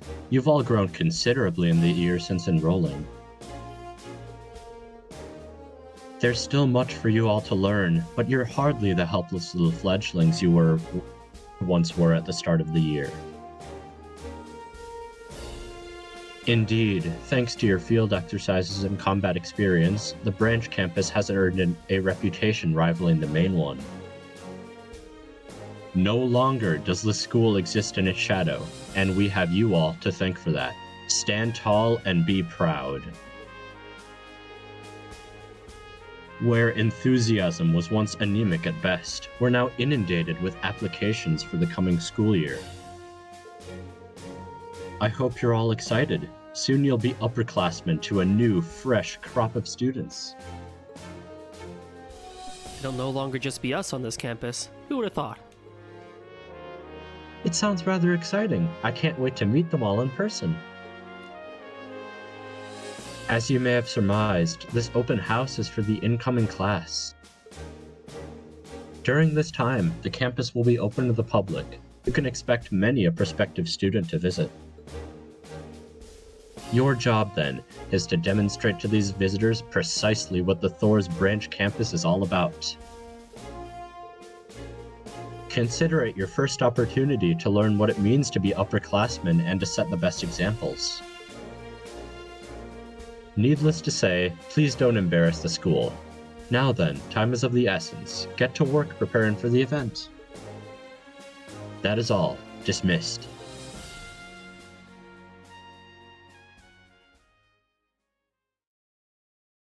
Afternoon, homeroom.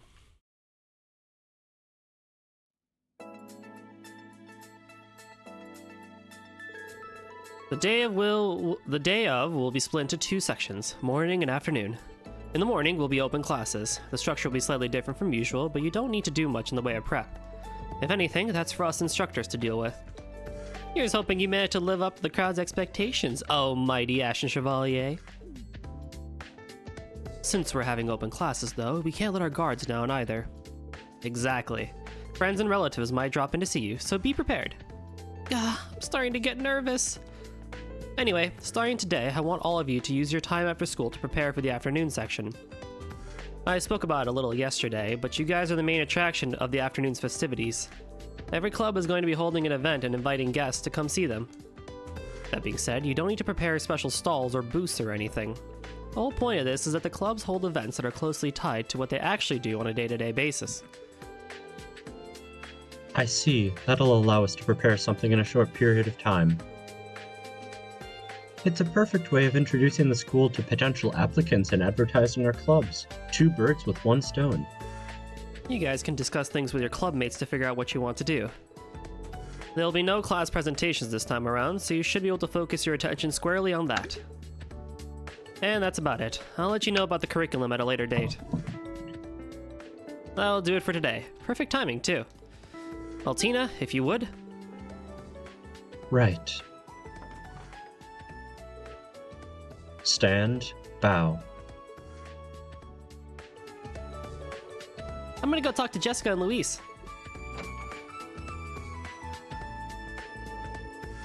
I also have to talk with everyone from the swimming club. I'll go look for Sydney.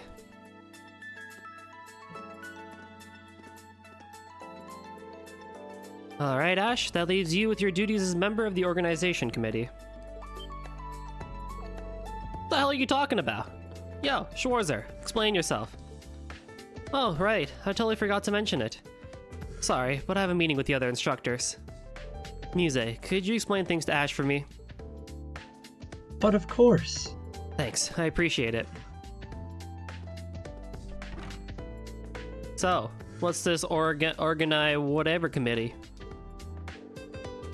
Well, you were absent yesterday, but we talked about it during homeroom.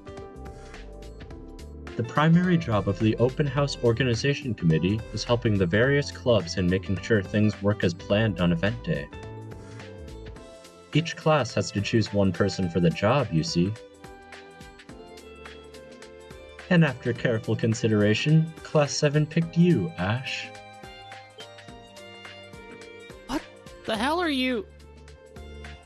It's mandatory. Each class has to pick someone. I get that, but why me? I ain't got time for this BS. You were out of luck the moment you were absent. Now then, I have to attend a meeting with the tea ceremony club. I think I speak for everyone when I say we all appreciate your dedication to this, Ash. Ta!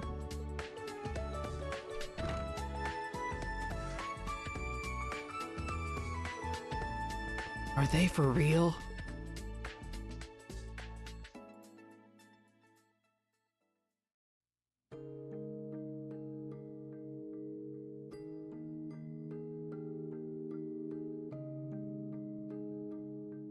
Aw.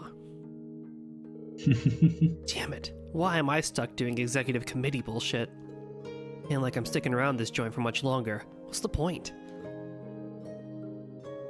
So, about the open house, Ash, Yeah? I guess we have to put something together for it, don't we? Uh-huh. Do you have any ideas? What if we gave people a quiet space to read and serve them tea and snack? That could be nice. Maybe. What do you think? I want to hear your opinion, too. Yep. Ash, are you listening? Sure.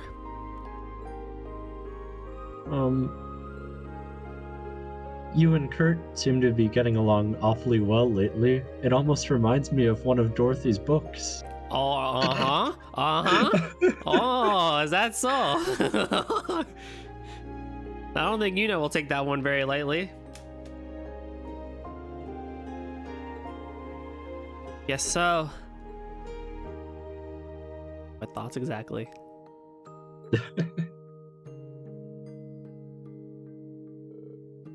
Ash, wake up! What? Where's the fire? Damn.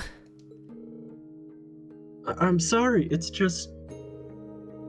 You looked like you were deep in thought, and I was starting to worry. If you need someone to talk to, I'm always here to listen, okay? I know I probably can't do all that much for you, but still. You always help me so much. This time, I want to be the one who helps you.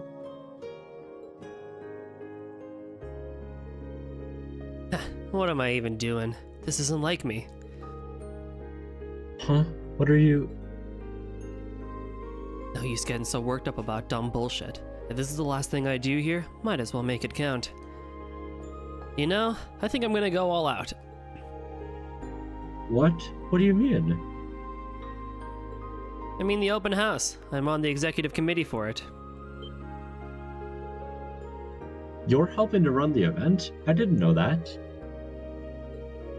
I didn't exactly volunteer for it. Let's just say it fell into my lap. Is that what's been bothering you, Ash? Sure, I guess you could say that. Something along those lines. Ash on the executive committee, huh? The more I think about it, though, I'd say that role is a perfect fit for you, Ash. You're gonna do great. I'll be rooting for you the whole time. It's just grunt work. Nothing to get that excited about. I'll get it taken care of. More importantly, we need to figure out what we're doing as a literature club. The way I see it, we can't half-ass this thing. Unless we go all out, all the other clubs are gonna make us look bad. That's true. Then what do you think we should do? That's the million-mirror question, ain't it? What if we offer a recommendation service? People can come in and we'll suggest books based on their mood and tastes. We could use the library and everything.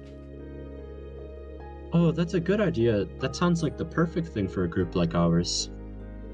We can't stop there and call it good. It'll be lame if that's all we have. Maybe we should set some time aside for a live reading. That's a wonderful idea. Let's do it. But who's gonna do the reading? And what are they gonna read? Well, I think myself, you, and a few people in chat are strapped and ready to go for a live reading session. Let's go! Let's do it! What do you mean, who's gonna read? You! Who else is there in this club? Me? I can't read in front of so many strangers. At least come up with me, Ash.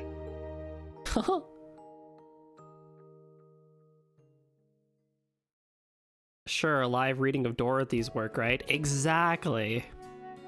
That would attract the people you want to be the new students on campus, you know? Yep. Afterward, Ash, together with his fellow committee members, Leonora and Stark, spent the ensuing days toiling away on the open house. Eager to make the most of his limited time, he poured every ounce of his energy into making the event a big success.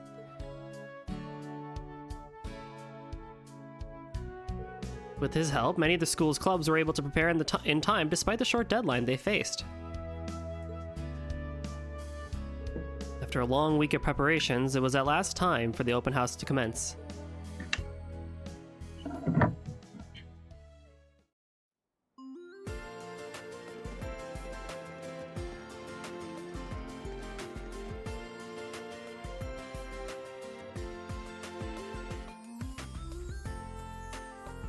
That morning,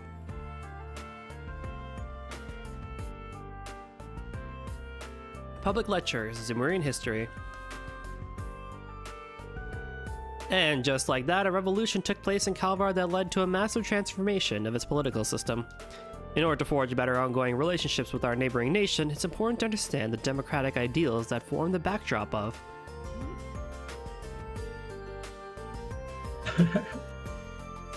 It's the real Ashen Chevalier. He's much more serious than I expected. How dashing! I'm so jealous of the students here. He's ridiculously popular.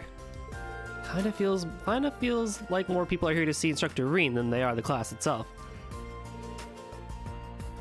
That Kurt fellow sure is handsome too. I'm so glad I got to see him today. You're in no position to talk, Kurt.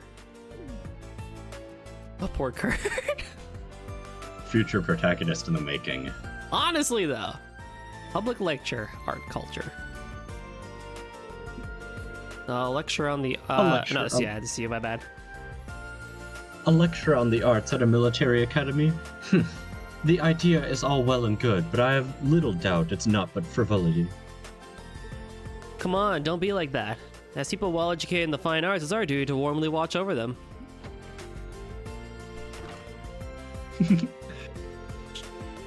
General Aurelia Legoyan, what's the Golden Rakshasa doing here?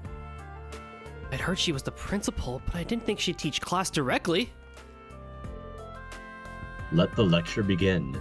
Could you imagine trying to take a class with a crowd like this? Yeah. Could you, Rio, imagine teaching to a crowd like that?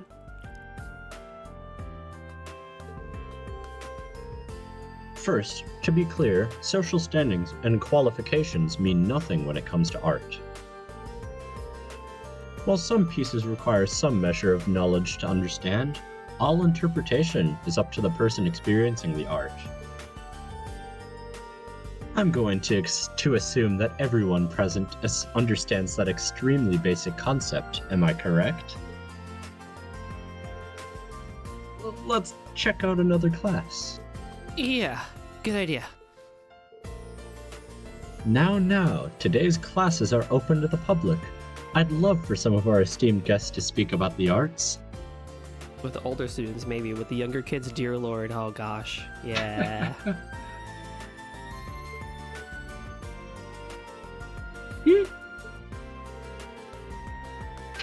Principal Leguin is not to be messed with. I feel for them, but they did this to themselves.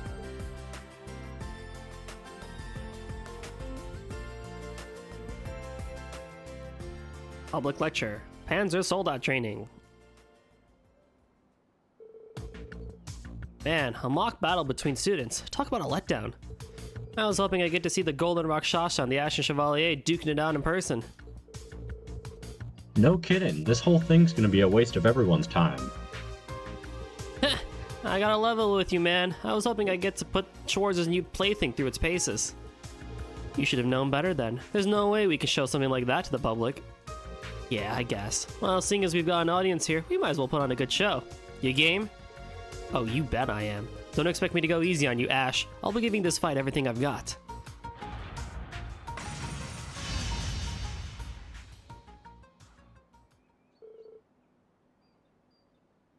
Ready, set, fight!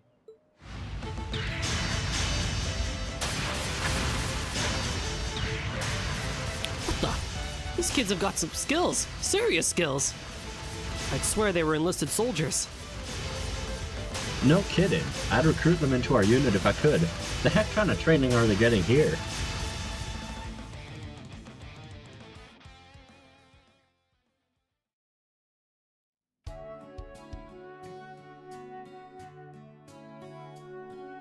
Class is finally over. I'm dead tired. It's hard to ignore all the eyes on you. Don't rest for too long. Our main jobs remain undone. Especially yours, Ash. And whose fault is that? I did my damnedest to help out, so you all better not waste my hard work. Roger that. We'd better get to our respective clubs.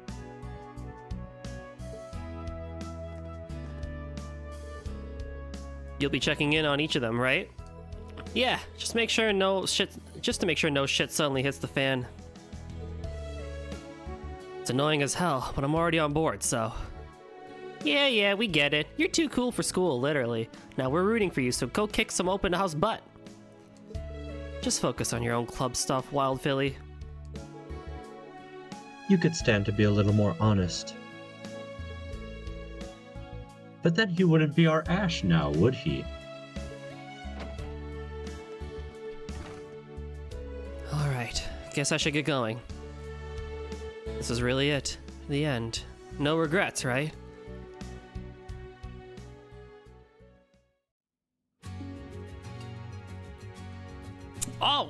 Go. And they're playing the summer festival First theme. things first, walking around a whole lot. Can't believe how much I've gotten used to this big-ass building. I'm so happy they're playing this theme. I did not expect a walking section, though. Oh god, I haven't done this in ages. Trails to walk, baby. Huh? Who put that box out? When did this come together? I'm not crazy about the fact that I'm on the organization committee and didn't know about this, but please vote for the one you support. Ballot box, eh? Did Leonora or Stark set this up? Hey, that's already a system in the game, Goldie. It's exactly, that's why I said it. Well, they want to declare which club had the best showing, huh? How dumb. But we'll take a look later. Oh my, all the books. Rosine!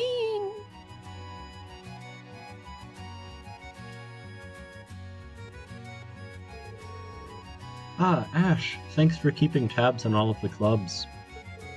Psh, I was just worried about whether or not you can handle things alone. But it looks like you're doing fine. Yeah, I was nervous talking to the guys, but I'm managing. I got to chat with the female guests about all kinds of books. I even managed to turn a few new people onto Dorothy's novel. Ooh, I don't know if I brought this up when I first heard this theme, but I hear the Heimdall motif in here. You're right. Huh. The sneaky, you sneaky composers, Falcom.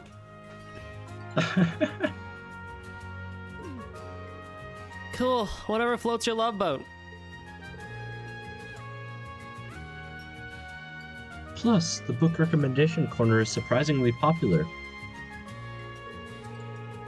The books here are all property of the school, so I can't loan them out, but Becky made sure that if there are any books people like, they can buy them immediately. Nice. I'm really grateful for her hard work. Bet she was pleased as punch that she could profit out of the open house. Well, either way, looks like things are fine here. Yep, I know you'll do great with your job as a committee member, Ash. I'll be your personal little cheering squad, so go get 'em! Aw. Man, just worry about yourself. You still have your live reading to do, right? Oh yeah. I'd better go to the club room to prepare. When the time comes, I'll be waiting there. Yeah, I got it. Ute. Hi, Monk. It's Monk!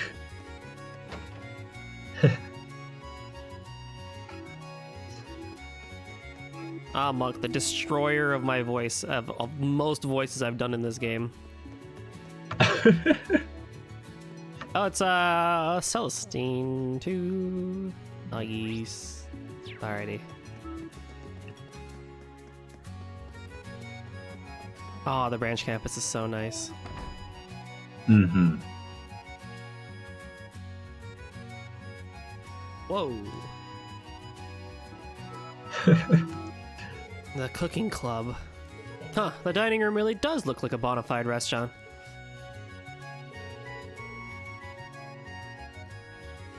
Three additional orders of acerbic tomato omelet rice.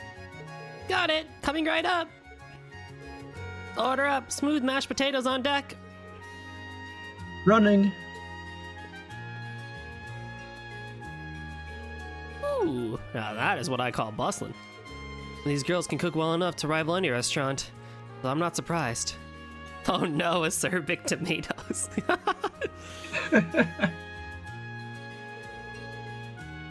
If I'm worried about anything, it's... Here's your Freddy Open House special. Sorry to keep you waiting. It's a lavish dish filled with all kinds of specialty ingredients. Please enjoy. Too late. Hopefully they don't complain later. What is this? It's magnificent! It's stimulatingly aromatic, rich on the palate, and with a refined aftertaste. Yes, this is the flavor I've sought for so many years. I'm pleased to hear you say so. That means it was worth hiking up those mountains for ingredients. I'm impressed. I must contact my foodie friend. Looks like they've got some kooky customers here too. His food seems like a hit, so I guess it's fine. And then they're all gone. And then they're gone. Well, that went surprisingly quick.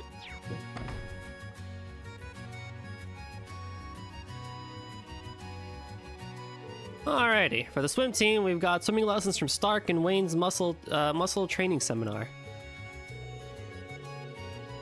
Those are great places to start, but there's no better teacher than hands-on experience. What say we all get our feet wet? That makes sense, but I'm not much of a swimmer, so I'm a little scared. No need to worry. We have kickboards for those who require them. Feel free to borrow one if you feel the need. Oh my, just look at her!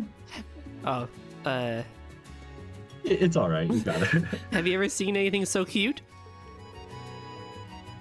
Right? And she's so short. It's like she's a living doll or something. Well, do we tell them or nah? Oh, well, aren't you sweet? Yep. Oh, that was okay, yours. okay. Oh, whatever. But what are you doing lending a hand out here, hmm? Say, you think she might be his little sister? And what if she is? Maybe she's here to help her brother. Good for her, I'd say. This seems unfair. We're the same year as them, yet they treat me as if I'm some little girl.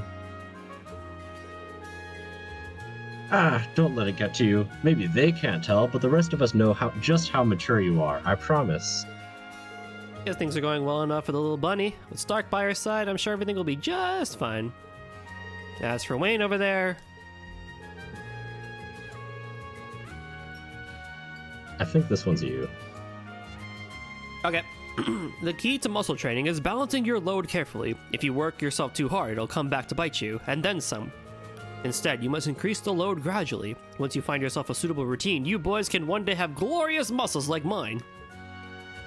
What do you think of these guns? Pretty cool, right? You're looking at my pride and joy. I mean, I guess those are muscles. Yep, definitely muscles. Sure, you're ripped, but at the end of the day, they're just muscles. Never underestimate the splendor of muscles. Muscles combine power and beauty into a singular, sublime form. Nothing else compares. When push comes to shove, you can only count on yourself, and when shove comes to heave, only your muscles will have your back. Who knows what the future might have in store? Build muscle now and worry later, I say. Hey Eric, welcome back. We're doing great.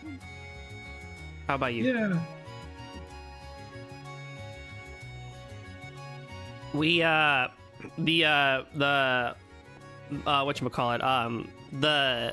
the blue sphere before this with Maya and Makarov was the worst one in the whole game, so we're going uphill from here now. Very uphill, yeah. Oh yeah. Feels like Micah should be here. Maybe we'll see her. Yeah. Excuse me, I have a question. I admire your enthusiasm, son. Ask away. If there's anything you wish to know about muscles, I'm here to help. Do muscles make you popular with girls? Well, you see... Yeah, I was wondering about that. Me too. They say women are attracted to confidence, and what better way to build confidence than with a body of steel? In theory, anyway. Huh, if you say so, mister. Whoa, look over there, you guys! Oh, yeah. Wow. You can have muscles for days, but nothing beats a handsome face like that, guys. Yeah, you've got that right. Oh my god, these poor children. Wait, don't go. You must believe in the power of muscles. Damn, poor Wayne. Poor Wayne. Yeesh, dramatic much? You're free from Crimson Sin, let's go. Congratulations on beating it once again.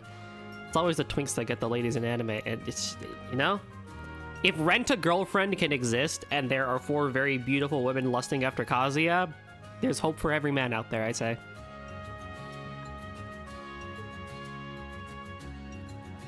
Alright, I gotta see what he has to say. Micah said she was coming to the open house today, but I haven't seen any sign of her. I could have sworn why would anyone believe in the power of muscles? Oh, poor guy. Poor guy. My muscles. Kazuya is fictional, so his lack of riz is not a point in real people's favor. That is true. That is true.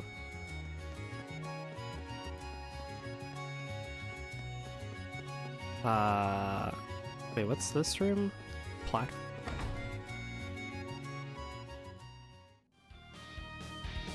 Oh.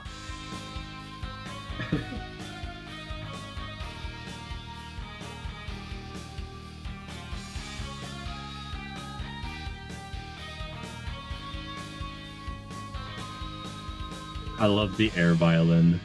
Right. A better example would be the guy who was married to SS Sniper Wolf. True. The Modern Music Club. A performance that'll derf linger in your hearts forever. Clever. I'm just gonna assume they actually got permission to perform here. Still, not bad, guys. Thanks, everyone. You've been our little trio's biggest audience yet. Thanks for sharing your energy with us and helping us put on our best show ever. Hi, we are knocking the house down today. But the fun isn't over just yet. The next song will be our last. Let's get wild. She's usually so stoic, but look at her now. You mean Valerie? Yeah, you can actually hold a conversation with her these days. Says the pot about the kettle. Not my fault the folks can't hang. Read the next line in a different language. Both of you are native language that isn't English. If one such as that doesn't exist, then Chinese. Oh god. Damn. Okay. I don't actually know any other languages, unfortunately. So you'll have to go to Chinese. Time to bring up Google Translate. How would I do that? Oh, Google Translate, yeah. Yeah, I just usually bring up Google Translate, put it in there, listen to it, and I just try and say it. Yeah, okay.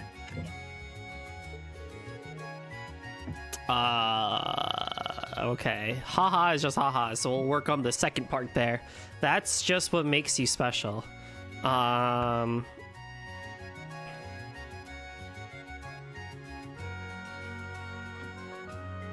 Oh god, how would you translate this? I might have to actually look this one up in Google Translate. I don't know the grammar for this. I'm doing Gujarati again because that's my mother tongue, but... Hebrew or Cantonese? I don't know how I would do either. That's just what makes you special. What the? Thank you for telling me that, Google. Really? That's how that would be? Huh. Alright.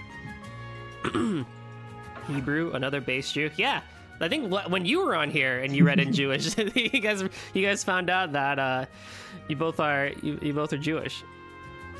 Yeah. All right, I'll do mine. Oh, okay, yeah. There we go. Gujarati. Something about a golden turtle just attracts our kind. There is so much to that. That is a loaded. That is a loaded Oh my sentence. God. That is a loaded sentence there.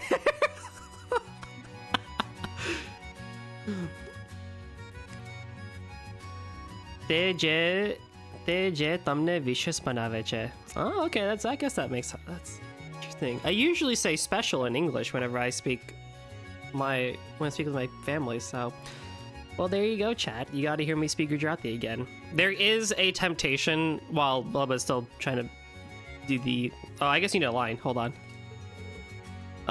Come again? Anyway, it looks like the show's wrapping up.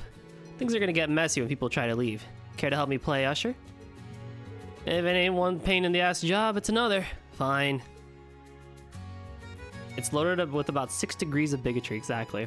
There you go. There's your line. Oh, all right. Here we go. I'll do Hebrew.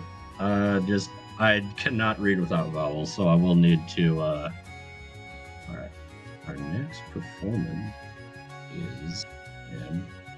I have strongly thought of for another super high channel point redeem to read stuff, like read, or like not read, but speak in Gujarati for like 2-3 minutes, 2 to 5 minutes, and then lines, dialogue I would still maybe do in English because I'm not that fluent enough to on the spot translate that well, but I could do it for like 20-some thousand channel points or like 10,000 channel points, like read or just talk in Gujarati for 5 minutes. I'm thinking about it. That would be interesting. All right, let's see. Let's listen.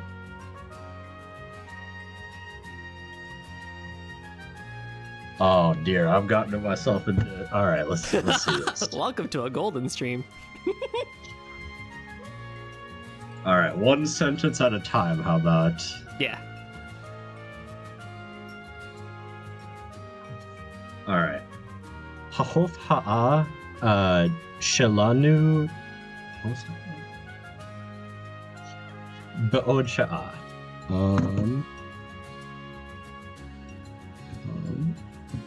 Check us out. Bolivdokotanu. Yeah, I hope my pronunciation was satisfactory. 55 out of 100. Hey, you got more than 50%. That's a win. If I had the vowels, let me tell you, it would be so much better because I could actually read. Oh yeah. Faux show. Well, alrighty. Passing grade, exactly. We redeemed that with doing the Seiko voice. Oh god. Nah, it's just because Google Translate fucked you. Usually does. Yeah. We've still got plenty of songs you haven't heard yet, so don't sleep on our next show. That sentence was wrong grammatically, sadly. Well, Google Translate tried its best. Yeah. And we're gonna make the next performance even harder than this one. You can count on that. I've still yet to have a Scottish person come in my chat and be like, what is wrong with you? Whenever I do the Pablo's voice. The crowd was raving. Suppose I could spare a crumb of validation for those dorks today. Aye, matey.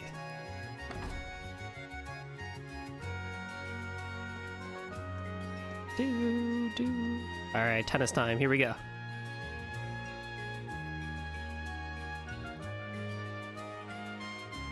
Alright, tennis club.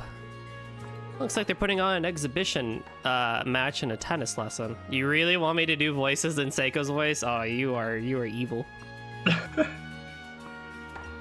Did someone say Seiko? Fine. Because it's not a serious scene, I will oblige to this. For serious scenes, I will eventually I will start going back to normal voice acting, and then for like not serious scenes, we'll just do it. But whatever. You're still at 9K, by the way. Oh, you're good. 3, 2, 1. What's up? Wow. And this. Not so fast. This one's yours. Alright, attention everyone, the tennis club is holding public exhibition matches. Tennis is a fun sport and a fine way to stay fit and healthy. Anyone who's interested is welcome to come and give it a try. Those who'd like to sign up for a demonstration, please come see me. Looks like they've attracted a decent crowd. This makes no sense for Ash. Oh god. Even the Wild Phillies family came to spectate. Huh?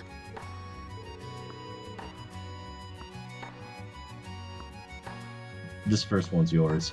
Fine is underselling it. These chicks are downright smoking. Just look at them running around showing off some leg. Did we hit the jackpot or what? Every one of these girls is a 10. We ought to sign up for a little demonstration. Sounds like a good way to get some hands-on time, if you know what I mean. I'm down. Ain't like there's anything else going on at the snooze fest, that's for damn sure. Great. We've got a couple of creepers on our hands. Any other day I'd kick their asses and be done with it, but I gotta take a more delicate approach here. Hey there, you two! That uniform. You must be a student here. Shit, don't tell me you overheard us. I'll add 5 minutes to the clock.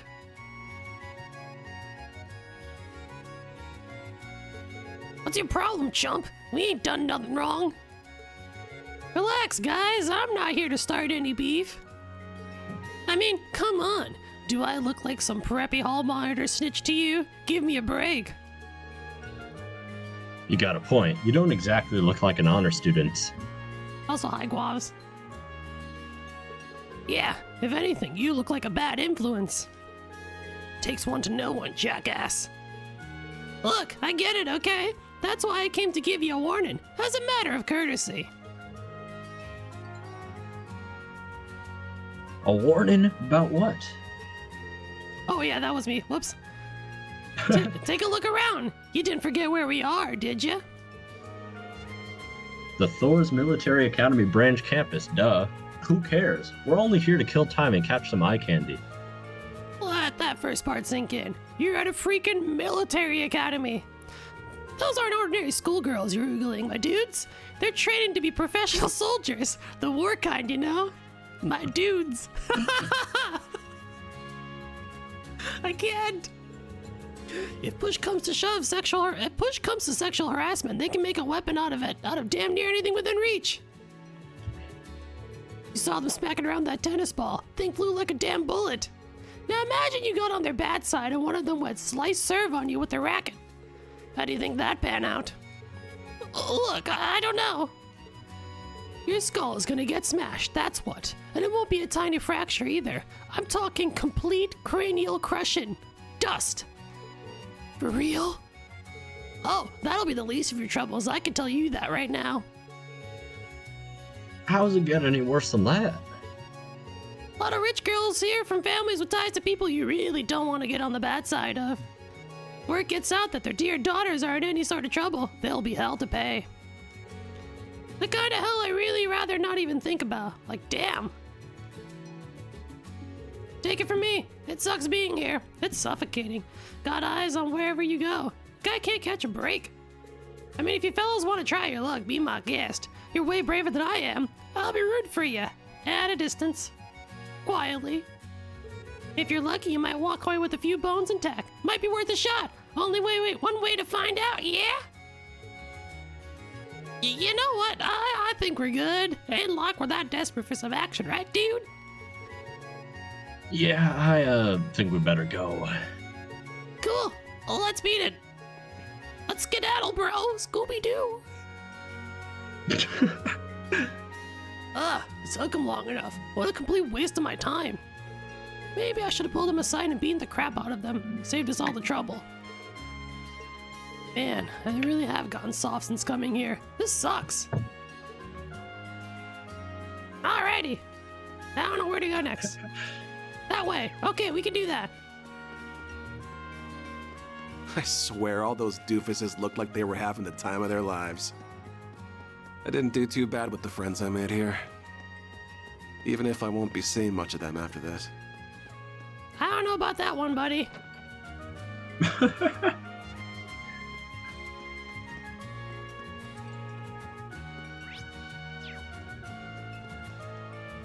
What the?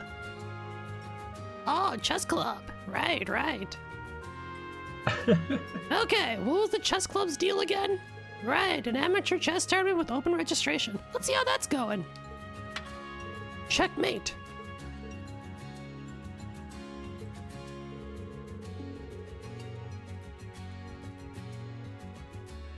Alright. So much for getting my revenge. Here I thought I was doing well until I wasn't. You're as tough as ever, Kurt. Don't sell yourself short. Your extremely aggressive play during the midpoint was genuinely harrowing to confront. If Machias hadn't tweeted me recently, I don't know if I would have escaped that. Looks like our man is on a roll. Attaboy! And that's checkmate! An actual girl to voice. What the heck? Ugh, I lost again? I've been into the chess club for a whole year and this is the best I can do? I feel like such a loser. Don't! I'm honestly shocked how much you've improved in such a short span of time. I didn't think you would put up remotely this much of a fight, and yet you did. It's like night and day compared to when we previously played against one another. Really? You mean it? Kurt said the same thing, but I thought he was just being nice. Well, in that case, maybe after this tournament is over, you and I could play some more together? Sure, I guess, but only for a little while. Yes! Thank you! This is the best day of my life! Well, looks like Sydney's got some game after all. Gotta admit, he's pretty capable as long as he doesn't get ahead of himself. Well, everything looks good here. On to the next stop. You go, Sydney. Get him!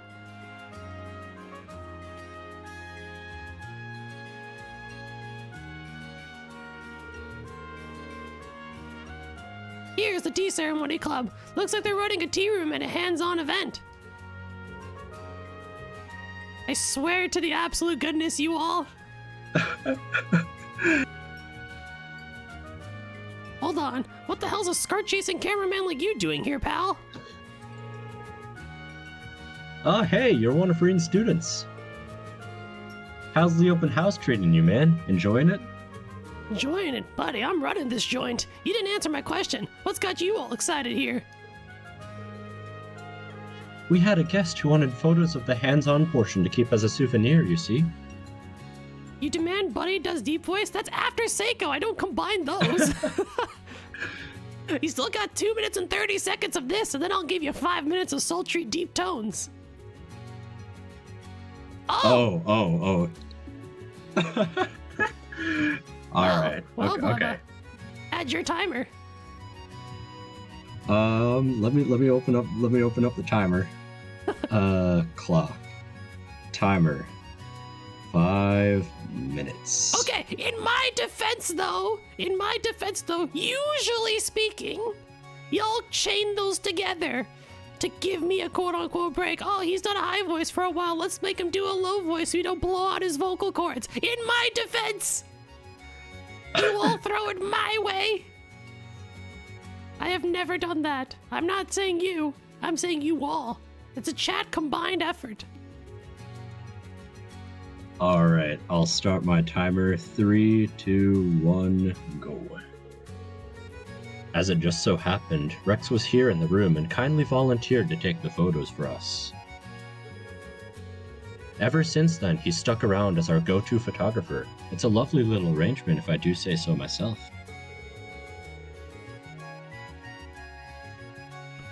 Yeah, turns out a lot of people want to pose with the club members in their fancy kimonos. Not that I'm complaining. I get to snap tons of pictures of not just Muse and Maya, but whatever other hotties drop by. Interestingly enough, if the girls who ask for my services more than the it's the girls who ask for my services more than the guys. Kari over there is the most popular request. Real talk, I'm more than a little jealous of the guy. They keep fawning over how cute he looks and everything. Why can't they be me? Speak for yourself. I have mixed feelings about being called cute day in and day out. Doesn't sound like such a raw deal to me. You're still making your customers happy. What more could you ask for? Chiruk, you've got a point. Real men of Ereboni offer nothing less than perfect hospitality to their guests. If being cute is what it takes, so be it. Pretty sure I've checked everywhere. It does fit Kyrie a lot. Guess I should head back to the literature club room. Freedom!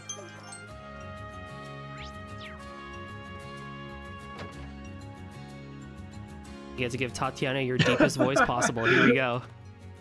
Alright. I guess what Principal Le Guin said is true. We sure have a lot of prospective students visiting the school today. Funny how that works, considering when this place first opened, it was nothing but a dumping ground for a bunch of castaways.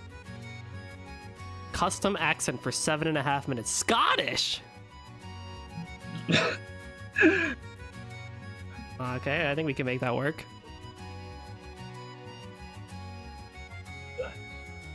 Let me remind myself Scottish again, and then we'll do it. Come on, YouTube. There we go.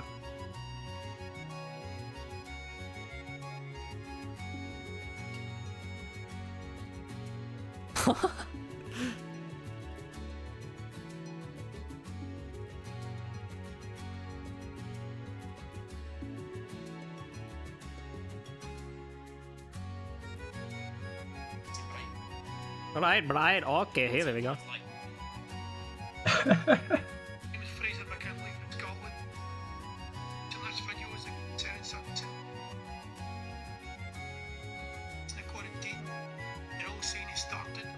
Alright, I will do it. I apologize if I go to Irish, because to me they sound very similar, but you know what? We'll do it. Alright, 730. 3, 2, 1, go. Little harsh there, don't you think? Anyway, I'm glad to see lots of new students will be joining us next year. That should be fun. Yeah, next year. With any luck, that should mean we'll get new people to join the literature club too. Wouldn't that be wonderful? Yeah, that'd be pretty nice, I guess. My only concern is whether I'll be a good role model to the newcomers. It's kind of intimidating to think about. Aye, if anyone's got a good handle on that kind of crap, it's you. Really? You think so? Of course I do. I think you'll have the new members looking up to you and coming to you for help in no time. Oh, I hope so. I'll have to do my best and be a good leader to everyone. Righto, plus with all those new faces keeping you busy, you won't have to worry about putting up with me any longer. Huh? What do you mean any longer? Ash, what are you... It's almost time for the live reading. Let's grab our books and make our way over to the library.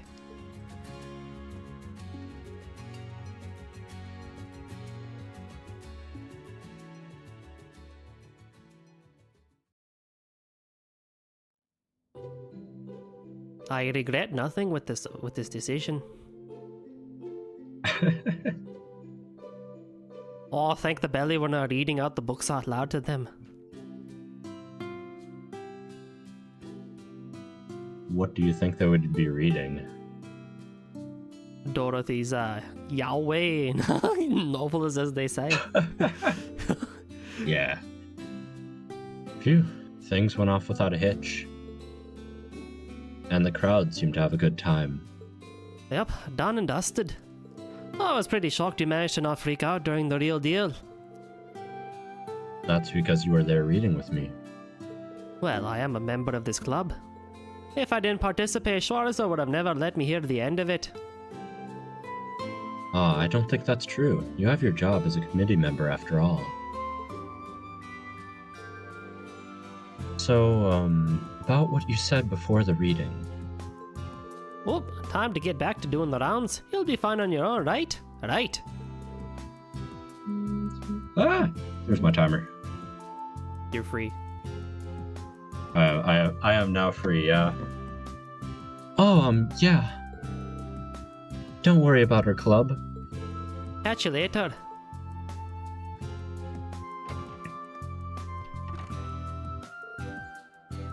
Ash. Ooh. The open house is almost over. Finally. Guess I'll do another round inside the school.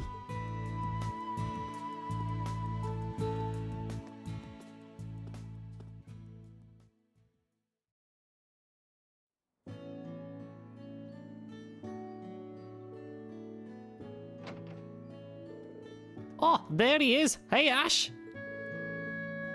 I see they've been keeping you busy. Oh, no kidding, you little rascal. You can say that again. What are you guys doing here, all gathered around here? You punks playing hooky or what? I didn't take you to be slackers who like hosting stuff onto other fools. It's nothing like that. Looks like all of Class 7 is here now, though. Yeah, weird how it all worked out. Scottish, are you telling me you guys didn't plan this? Y'all just happened to end up in the same spot? More or less. We went on our breaks and searched for a place to relax at the same time. Before we knew it, we all found ourselves here. Yep, what he said. We were just coordinating at all. It just worked out this way. Well, unlike the rest of you, I'm still on duty, just to be clear. Be that as it may, I'd say it's a testament to the bonds we forged as Class 7. I think it's simply wonderful. Come on, Ash, you're already here, so why not stick around and chat for a bit? A fine idea. We still have some time to spare, so it shouldn't be a problem. Oh, alright, you win. I'll join you guys. Now spit it. What were you guys talking about? Airing your grievances with Schwarzer or something? That's the first thing that popped into your head? Oh, there he goes again, bashful as ever. Unlike me, I'm simply dying to tell you all about how much I adore our beloved instructor. You're on the polar opposite side of the spectrum, Missy. You're too open with your feelings. Always the handful, you two. You're like you're any better, little bunny. I realize I'm not one to talk, but in hindsight, Instructor Ian sure assembled a class of rather colourful characters. That's just an understatement. So you say, but I don't get the impression you've troubled Instructor Ian all that much. Come to think of it, you may be right. What do you expect? He's a model student, of course he doesn't go out of his way to make life hell for Schwarzer. You say it like that, it's somehow out of the ordinary. Still, I wouldn't say it's entirely true. I had my family stuff to work through at the start. I was even a little impudent. It was only later that I started making a point of not causing problems for our instructor. So you started to sympathize with the guy, is that it? I don't know. I could see it. After all, like Instructor Ian, Kurt definitely has his fans among the girls here. To say the least, it seems like quite a number of girls visiting the campus today have something of a soft spot for him. Meaning we have another womanizer in the making on our hands. Right. Now, that's a bit of a stretch, isn't it? If anything, I see him as an example of what not to do, rather than someone to emulate. He's lucky he's not here to hear all this. Poor sap can't catch a break. That aside, I think it's kinda great how the new Class 7 is just the 5 of us. We have our strong points and weak points. Keeps things interesting. Indeed, it allows us to come together and compensate when someone struggles. I suppose we do strike something of a balance when you think about it. I think it's thanks to our small group that we've been able to grow and overcome so much. If even one of us was missing, I doubt we would have come nearly as far. Maybe, maybe not. I doubt losing one or two of us would have made much of a difference. There he goes again. Well, what else is new? I believe Ash is what they call a tough nut to crack. Indeed. I am free from the Scottish. Indeed. Have you been entertained, Rio? That was a fun one, I'm not gonna lie. I have to work on that one for Scottish, but I think that was still a fun one. That was pretty good. Thank you. Yeah, think what you like. Whatever, I'm gonna go back to my patrol now. Peace. Ash, wait. What now? Jokes aside, try not to stretch yourself too thin. Don't think you always have to shoulder responsibility by yourself. You're never truly alone. Thanks, but you've got nothing to worry about. Believe me, any corners I can cut with this crap are getting cut. Okay, I'm off for real. Trying to slack off too much now, you hear?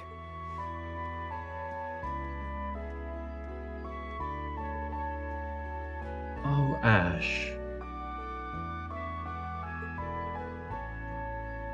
Dang it, he never makes things easy.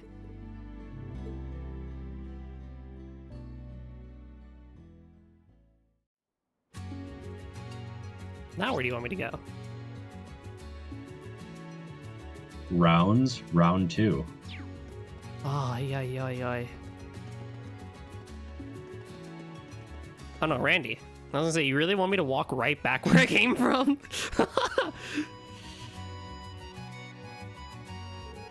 Someone is looking comfy, trying to get out of your job doing the open house. What, never seen someone on break before? Sheesh. Not like there's much for us instructors to do in the afternoon anyway.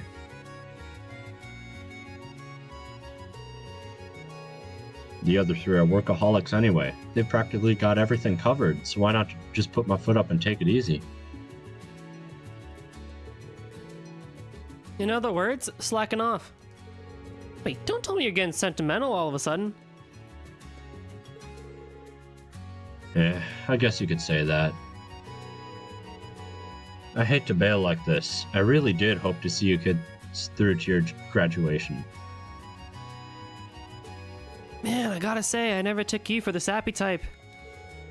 What's the big deal? Here's going back to your old crossbow stomping grounds. Ain't the end of the damn world or anything. Hell, if anything, I'm glad to see you go. Means one less adult to get on my ass about something stupid. For all the growing you've done, that mouth of yours could still use some work, punk. Don't get me wrong, it sucks to go, but I'm not worried about things with going south without me around to help steer the ship. You kids are plenty capable now. Not to mention, you still got Reen and Toei. You couldn't be in better hands. If you say so. But he's not wrong. I don't think the others will have any trouble with those two still around. You know something, Ash? I realized it a while back. You and I, we're not all that different from each other. Alright, who are you and what have you done with the real Randy? I'm serious, man. We both have, let's say, colorful pasts, and we both tend to put on a brave face and not look bothered over anything. Did I read the Calvar Bridge ones yet? Or no? No, that the idea is, and I think we can still make it. Once this one's over, we'll do the Reen one, and then tomorrow I read the 2 special ones, the Bridge and the whatever, the Grandmaster one. So that'll be tomorrow, and that'll finally close the book on Reverie. We also tend to act laid back, yet try to shoulder things all on our own. See where I'm going with all this? But it ain't all bad. Sure, we had rough starts, but now we've got places we belong, surrounded by people who respect and accept us. I guess what I'm trying to say is, it wouldn't kill you to lean on those around you every once in a while when you need them.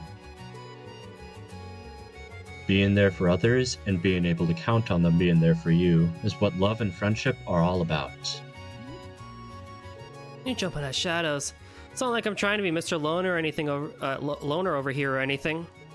You don't remind me of that mushy crap. I get it. Believe me. Sure. Consider it a little reminder. Nice.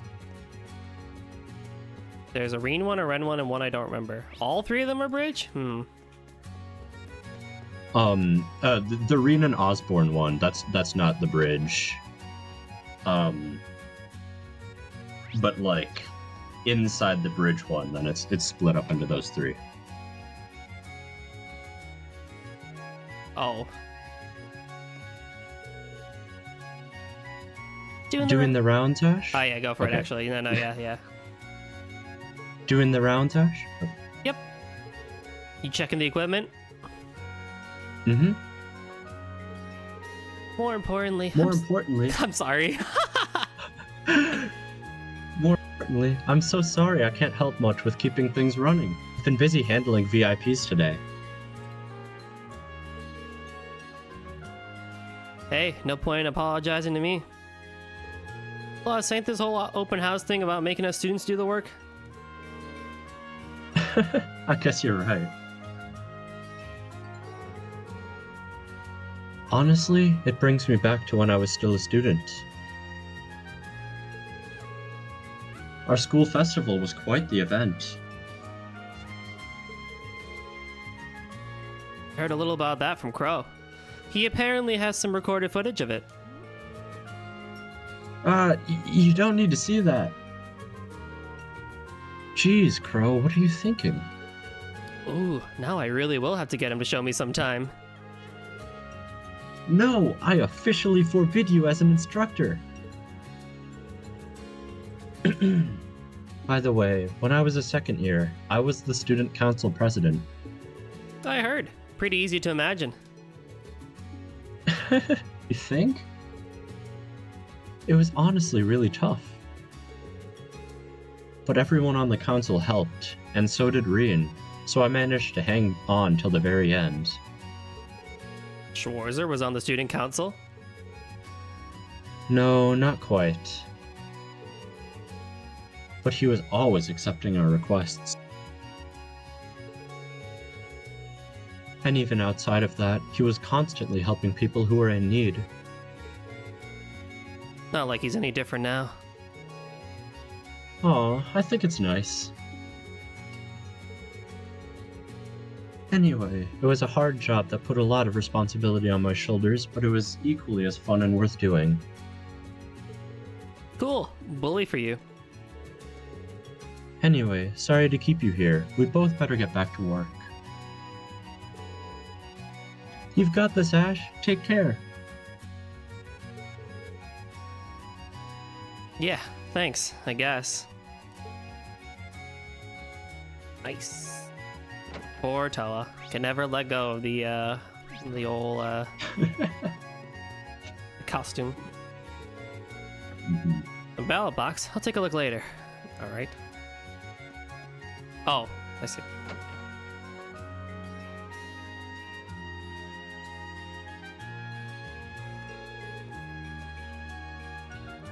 Go for it. Oh, Carbide, did something happen? No, just here for the regular report.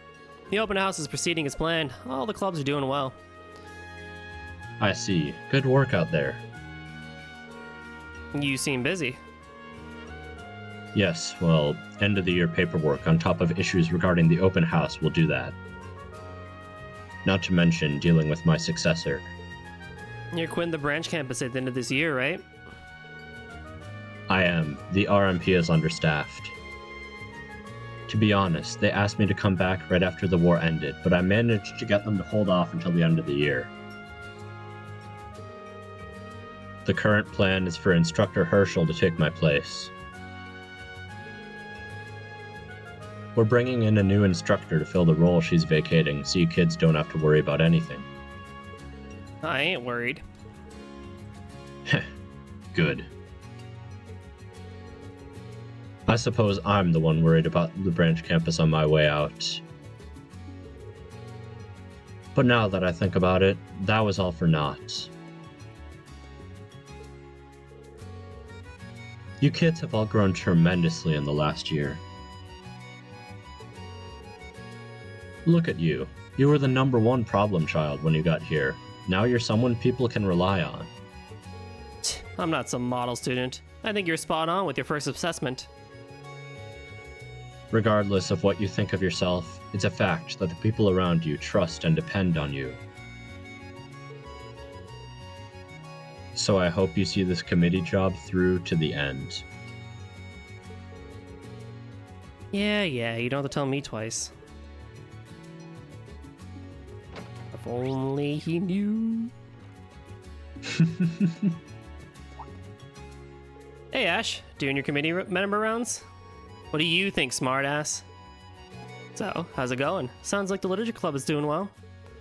Yeah, well, I left all that to Tatiana. And yet I saw you participating in the reading. You weren't too shabby either. You were watching? I just happened to be passing by, so I took a peek. You never told you that nobody likes a peeping Tom? My bad. I can't help but be curious about how my students were faring. Right, whatever you say. But I guess you're always like that, prone to sticking your nose where it doesn't belong. I bet you've been running around all day looking after people. Yeah, actually. I figured, since I hadn't seen you anywhere. Not that I'm complaining. Thanks to you, I had an easy time of it. Well, as an instructor here, I have been trying not to get too involved. Just the guy who'd probably write a formal letter apologizing for jaywalking. But I guess there are people out there who'd appreciate it. Wow!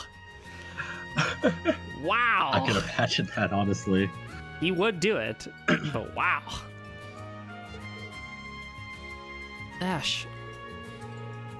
I just don't want to owe you anything.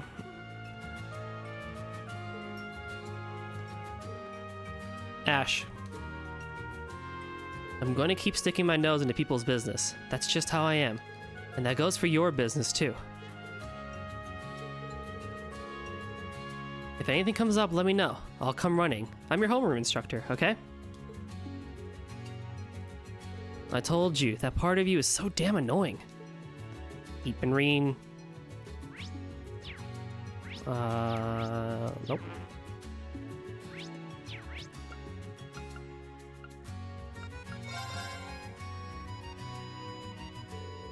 Oh, okay. Whew, almost time to wrap up. I should probably cast my vote. Aw, man. Well, fine.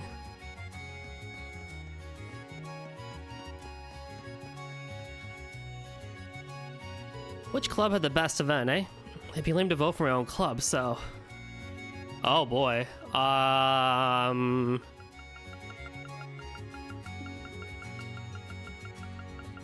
Kinda want to give it to the Modern Music Club.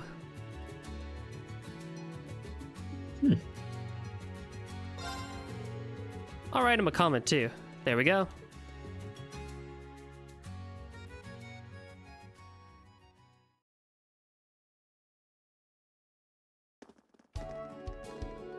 With that, the afternoon portion of the Thor's Branch Campus Open House came to a close.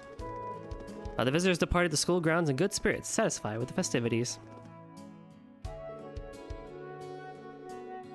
As soon as they were all gone, Principal Legwin summoned all the students and faculty onto the field for another assembly.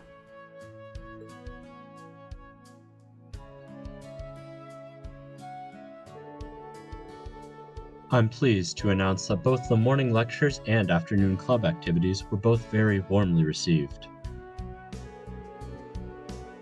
Suffice it to say, the open house proved to be an excellent showcase to the general public of how far we've come in a short span of time.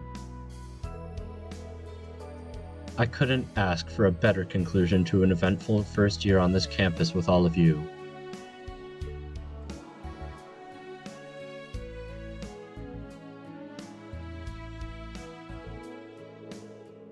Success such as this is only made possible thanks to the hard work and effort put in by every person involved, no matter their role. Impressively, despite the many hours you all have put into this, not a single one of you looks exhausted now that it's behind you. If anything, I see excitement and anticipation for the future in your eyes, a wonderful sign of what I'm sure is another good year to come. That having been said, it's now time for today's main event. Huh? I don't get it. All the visitors are gone. There's nobody else left to see whatever this is. Is she talking about that club voting? Be pretty lame if that was the main event. We will now announce the results of the first Student Council presidential election for the branch campus. Whoa! Woohoo! What? Nobody said anything about an election.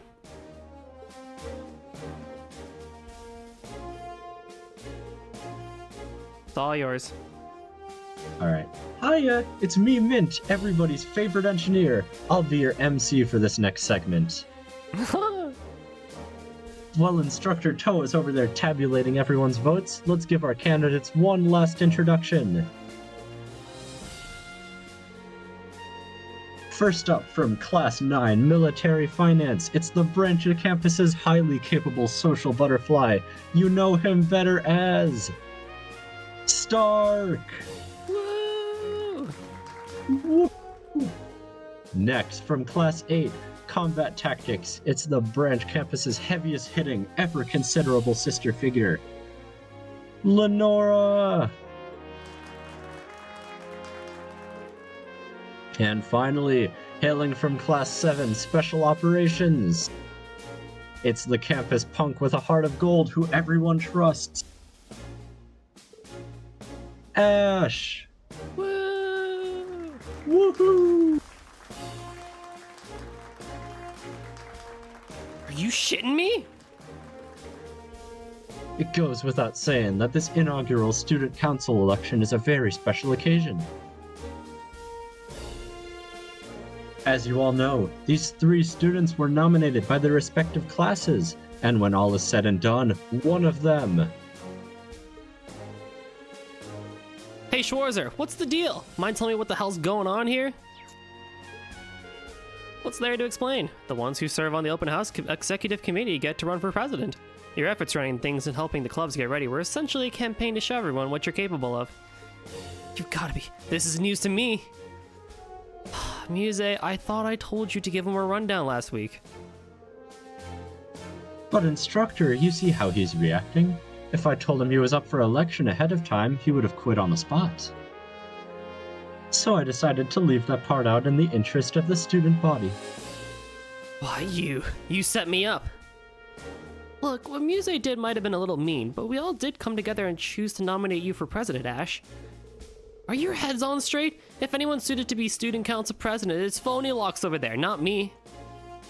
Or you could have picked Mr. Hotshot Honor Student. Hell, Wild Philly would have been better, and she's a freaking loose cannon.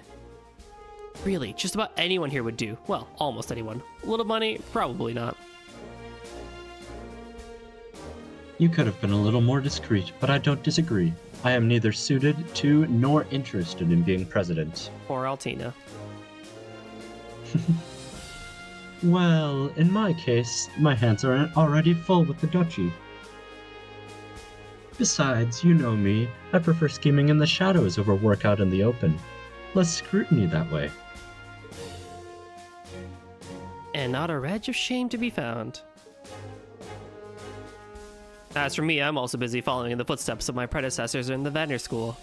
In that sense, I don't think it would be right for me to lead other people, or not right now anyway. Yeah, I'm the last person you'd want filing paperwork and doing all the other administrative stuff. That's fair. You're more the type who prefers being out in front leading the charge rather than commanding from the back. Taking all that into account, we were led to a realization. Our best candidate for student council president is you, Ash. It wasn't simply a process of elimination. We nominated you for your ability to get things done, and also to support others. Accepted, Ash. At this point, it's too late to change our nomination. I'll admit, I would have perhaps preferred you to properly volunteer for it before things got underway. Be that as it may, I also happen to agree that you're the best man for the job, Ash. This isn't funny, you guys. This ain't just something you... Hey, Nemi, how's it going? Look, there's Instructor Toa. That must mean... There you are. I'll leave the rest to you. You hear voices.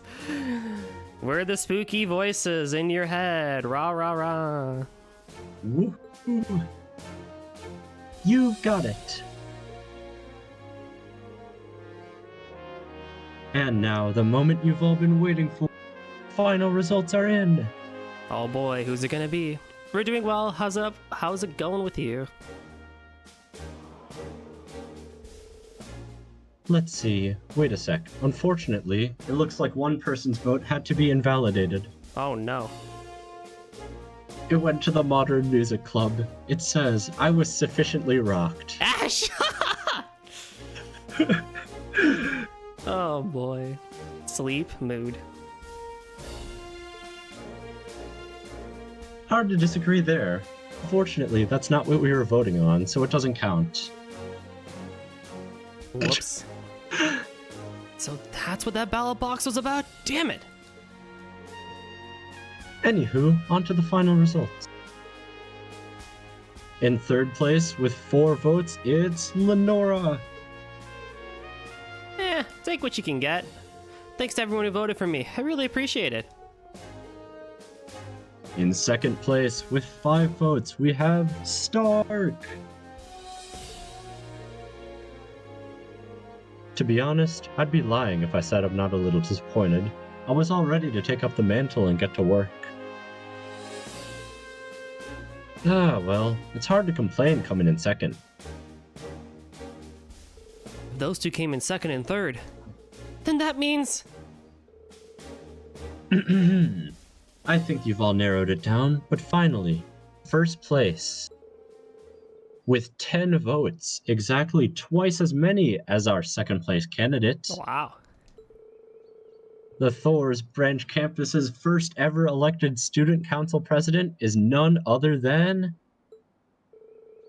Ash Carbide from Class 7! Congratulations! Yeah, that's awesome! Good for you, Ash. There's nobody more perfect to be our president. Agreed. I always knew you would win.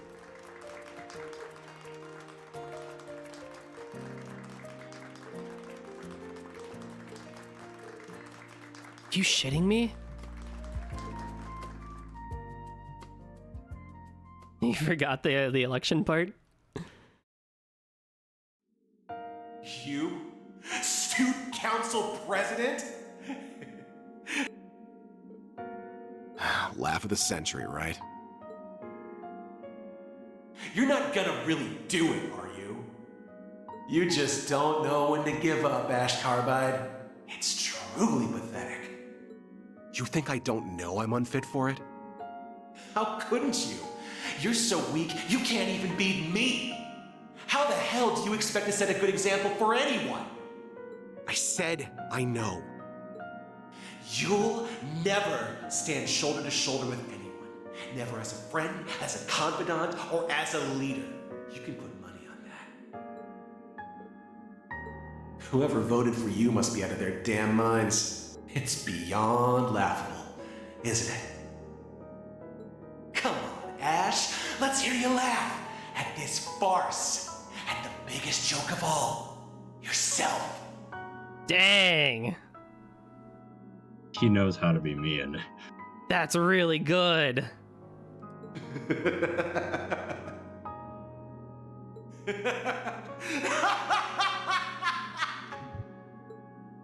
Shut up! Shut the hell up!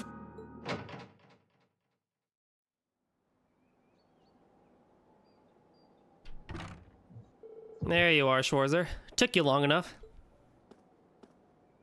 What's the occasion, Ash? Why'd you call me up here? Need to talk about something? You could say that, yeah. Got something I need to tell you. Well, you might want to make it quick. The others are going to be starting the after party soon. Things can't kick off with the man of the hour, you know?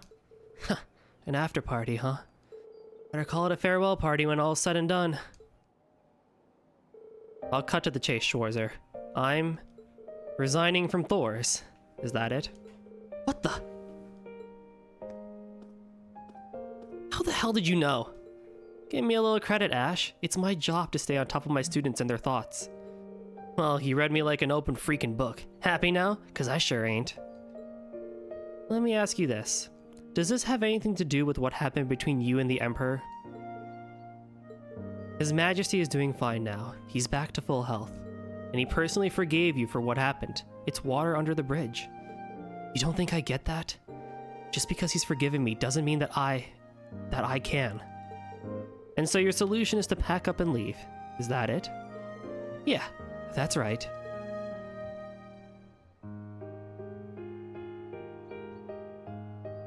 That's all I had to tell you. Peace. Ash, wait. I respect your feelings, but I want you to stay with us. Huh? What's it to you? I thought about playing the good instructor and listing off a bunch of rational reasons why you should remain here.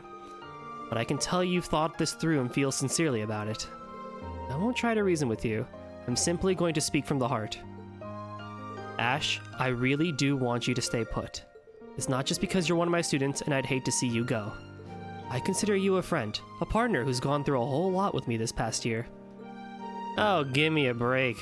Just once, can you not turn this into some corny-ass speech? You'll live. Think of the rest of Class 7.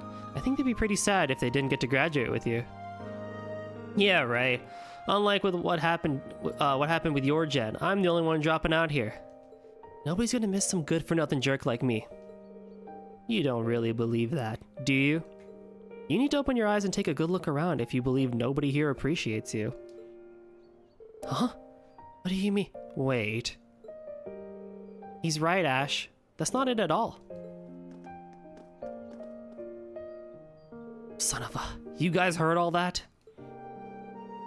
Not all of it, but some, though it seems the instructor was aware we were here. We got the gist of things, I have to say. It's about what I expected. Everyone's worried about you, Ash. You've been acting off for some time now. Bah, so you guys were on to me the entire time. Great. Not just us. Look. Oh, Tatiana. Ash. Oh, damn it, you too? Are you really going to drop out? Think so. Look at the bright side. Now you'll be able to read in peace without my dumb ass scaring you. You should be happy. But I won't! I did find you intimidating at first. But you're razor focused when you read your books. You even recommend ones for me to check out sometime. Whenever I have a problem, even if it's silly, you always go out of your way to help me like it's no big deal. Most days, we both read in silence, it's true. But over time, having you there has made the literature club such a cozy place to be. The silence won't ever be the same without you. I'm so glad we're in the same club together, Ash. So glad. And I'd rather it stay that way. Tatiana. My, look at her pour her heart out. Honestly, what she said goes for all of us. I get that you've put a ton of thought into this. I really do. Nobody's denying that. But we're just as determined to make it to graduation together. Every one of us, as a class. We'll do whatever it takes to make that happen. Don't think you can bail out on us so easily, mister. Indeed, you're being rather narrow-minded about all of this. You really should reconsider. Not to mention I did lose to you in today's Panzer Soldat scrimmage when you caught me by surprise. I would be haunted to the grave if you ran off before I had a chance to settle the score. Don't forget me. I would hate to see you go as well. Then I would be the only one tormenting our dear instructor on a regular basis. It would be so lonely without an accomplice. As the instructor in question, I'm not sure what to make of that one. I wouldn't be particularly upset if you left. Allie, we're trying to... However, it would be sad if I was unable to graduate with you. That much I can say for certain. Ah, damn it, guys. It's not just Class 7 either. You're appreciated by everyone on the branch campus. They need you here. Today's election results are a testament to how vital you've become to our school. Hey Ash, what are you doing up there? Stand all the way up there. We'll find out who it is. Someone. Oh, it's you guys. You still here? Not for long. We're about to head out. Hi, we'll be coming to the shindig tonight, you know? We've got something special for you there to celebrate your victory, so I hope you're getting pumped. Yep. See you there, Mr. President.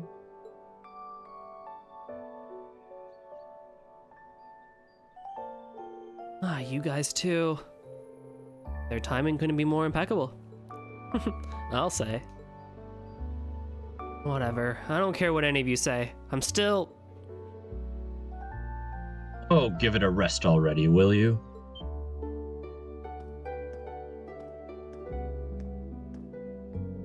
Principal Le Guin, I didn't realize you were still on campus. There's something I forgot to mention, but before I get to that... Ash Carbide, you don't truly think you can leave this academy so easily with so much unfinished business now, do you? Huh? So what if I do? This branch campus hasn't seen a single student leave our ranks to date. Not even the war could shatter our perfect record. As principal here, I'm not about to permit our first desertion in such a shameful manner. Are you for real? Boy, she's really putting the screws on him. Or to him. I can see her point. Given the circumstances, of course she wouldn't be all that inclined to accept his withdrawal. If you really insist, I shall let you go, but only if you agree to fulfill one last assignment as your condition for graduating. Yeah? What kind of assignment? You must demonstrate the fruits of your education at this prestigious branch campus as one of its first students. Something tangible. Thor's is an institution with deep ties to the Imperial family. You must shoulder its legacy without shying away from it.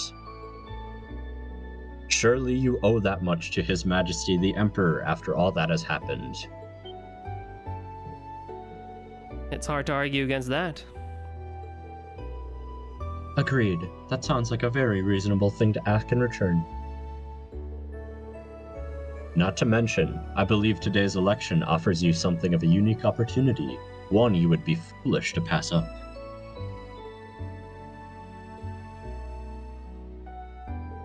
Ah, damn it! What makes you all think you can boss me around? You have no idea what I'm thinking. Well, Ash, I hate to say it, but you brought all this upon yourself. Now, are you gonna turn tail and run away from those thoughts? Or will you confront them head on? The choice is yours. Shit. You guys are playing real dirty, you know that. Oh, hey, it's the Cult Seal 3 theme. I'm still not the biggest fan of it as a title theme, but when it plays in cutscene, it's pretty good. Exactly my thoughts. Ganging up on me, goading me at every chance, going straight for my damn pride. How the hell am I supposed to run off in peace now when you go to all that trouble? Then does that mean... Let me make one thing clear. I ain't staying because you guys all cried sharkadoodle tears. Nothing like that. I just hate the thought of ditching this place when I've still got stuff left to do. Fine, I accept your dumb assignment. I'll make good on it so hard it'll wipe that smirk clean off your face. Meanwhile, till it's time to graduate, you better believe I'm going to be putting all you guys to work. And that goes for the new kids. Ash. Now there's the Ash I know. Yeesh, Ash, can't you just admit how you feel? How you really feel? Just once?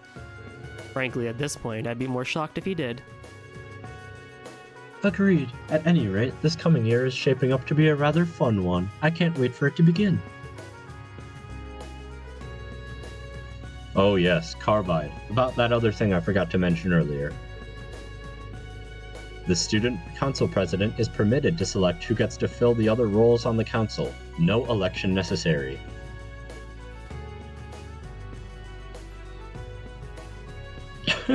Wow, I see. That is all. Don't let me down now, President Carbide. I shall expect great things from you. Well, sounds like the branch campus student council is now officially underway. Better get to work, Ash. If you need me for something, I'd be happy to be treasurer. Really, I just want to help however I can, make your life easier as president. She's the best person for the job. She's already in charge of the branch campus's accounting after all. Oh, that's right. I have to get ready for the after party, so I think I'll be heading back to the dorms now. Not so fast, Phony Locks. You're not trying to run away from me, are you? Was it that obvious? Clear as day.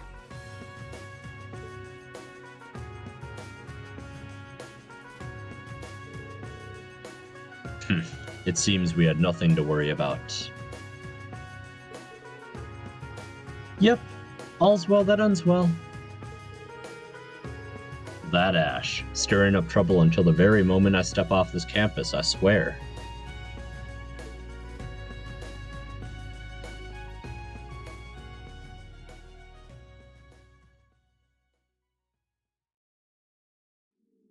So, you didn't run away. Yeah. No matter how lame I may look, I decided to stay the course. You already noticed, right? That curse of yours vanished a long time ago. I know. You're nothing more than the manifestation of my own guilt. Finally put two and two together. Guess it's time I was on my way then.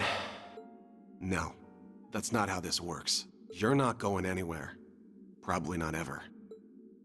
But I'm gonna keep moving forward, even if it means crawling on all fours. So you just sit there and watch. You sound pretty dead set. Fine by me.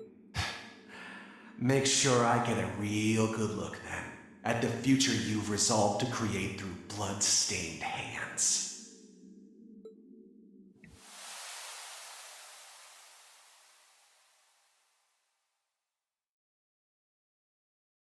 2 days later.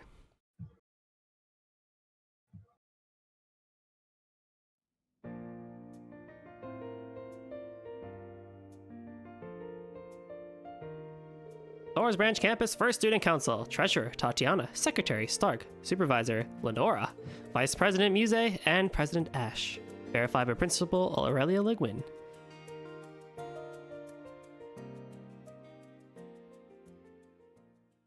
And so ends Daydream Thor's open house. Man, I have no words to describe how much I love when games do that inner dialogue, like, you know, between yourself and like a dark version of yourself and stuff like that. That was mad impressive. Oh my god. Yeah. This one's my favorite, Bluestone. I think I have to almost agree out of all of them. Like, there were a lot of good ones, but that one I think is easily in the top 3.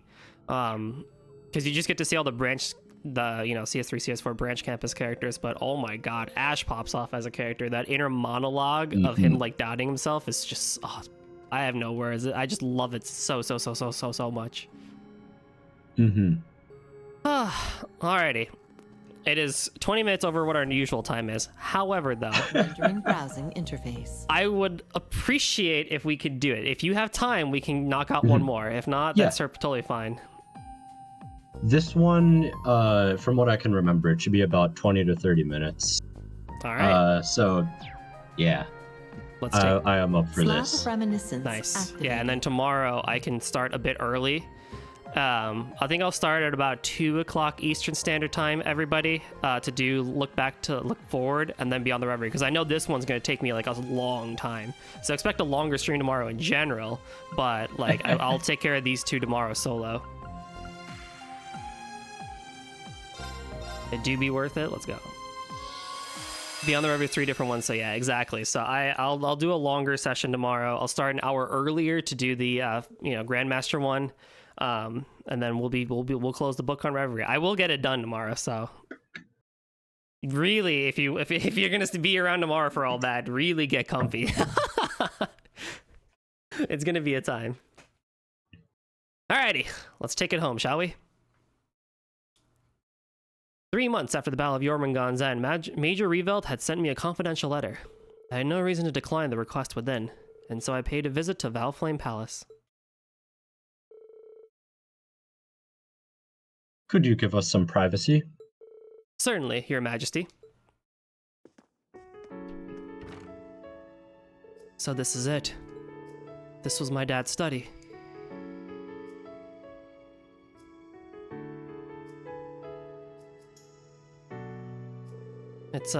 It feels a little surreal to be in here.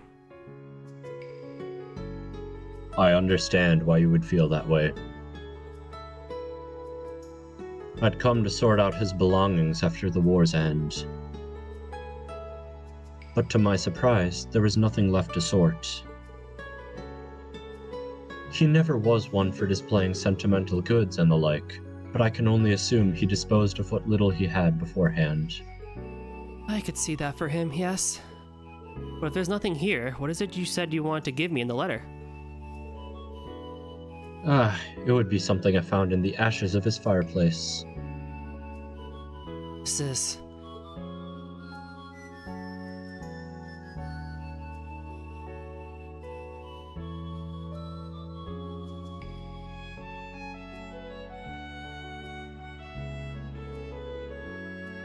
Judging by its date, I should think it came from his diary. Nothing else remains of the diary itself, unfortunately, but I thought you should still have this. Please, take it. Thank you, Your Majesty. This is more than enough for me. Knowing he treasured this photograph till his last days means more than words can say. I'm grateful you thought of me when you found it. Then all is well. He was a lucky man to have you as his son. It was regrettably difficult for me to mourn him in public with his role in this war. But I heard you were able to carve his name into the grave he made for your mother at your old home? Yes, I took the chance when I was nearby for a branch campus assignment. It's a quiet area of the suburbs, so I'd like it if he and my mother could rest in peace there. Gileath was a great friend to me, and a proud hero who lived in service of the Empire. I shall make it my business to visit the grave myself. I'd like to visit the Lance Maiden's grave in Crossbell as well. I'm sure they would appreciate you being there. Not that I knew either of them well enough to speak on their behalf, of course. That is just as true for me, in a sense. I'd seen him as a politician, but I'd only caught the slightest glimpse of him as a father. It's never too late to begin learning more, however, even if he is no longer with us. The great twilight is over, the nation's suffering has come to an end. There is no better time to gather up the pieces we missed during our time of conflict. Yes, I suppose you're right.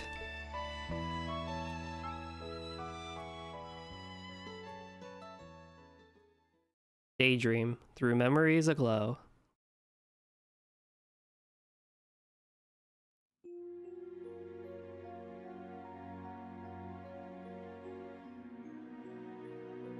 The more I look at it, the more surreal it feels. I saw something similar in the spectral moon mirror, but it's hard to imagine he used to smile like this. Guess that goes to show how little I really knew about him. Hopefully I can find more little things like this and take good care of them. Now, we're in for a busy day tomorrow, so I better get some rest.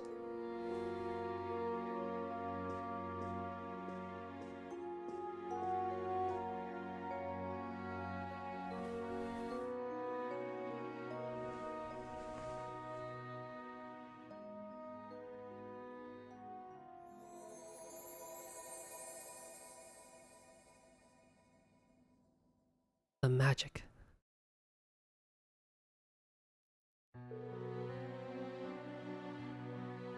think this is Osborne, so you can have him. Alright. I have accepted the Ebon Knight. But it is not by its will that I have chosen to bring destruction to the Empire.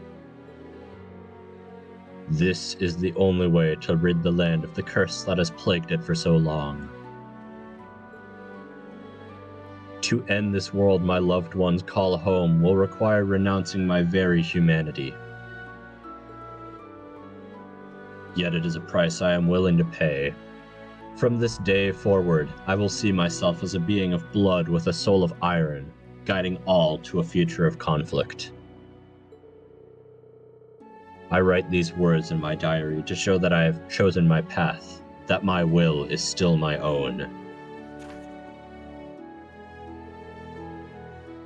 I knew I would need pawns to achieve the future I so desired. Not long after having this realization did I happen upon a boy with the gift of precognition. His name is Lecter Arundel. What a funny twist of fate that he should be that man's son. The boy had accepted the hand fate had dealt him, both his father's crimes and that it would lead him to be silenced. I've given him a new home as one of my pawns, giving him a force and the purpose in the form of revenge. Did I do this out of compassion, an emotion I thought I'd abandoned, or has seeing him reminded me of the son I've turned my back on?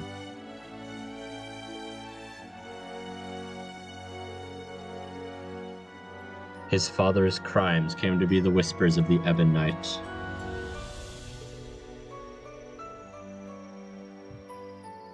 There is no reason for the child left behind to carry the weight of such an indelible sin. I know not whether his foresight has allowed him to see the ruin I aim to bring about. But regardless, he has accepted my offer with great interest.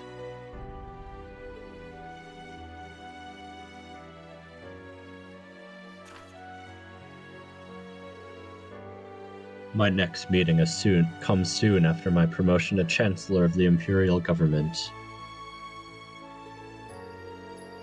While on a state business meeting with the 4 great houses, I happened upon a fascinating young man. His name is Rufus Alberea, and he appears intelligent as he is hollow on the inside.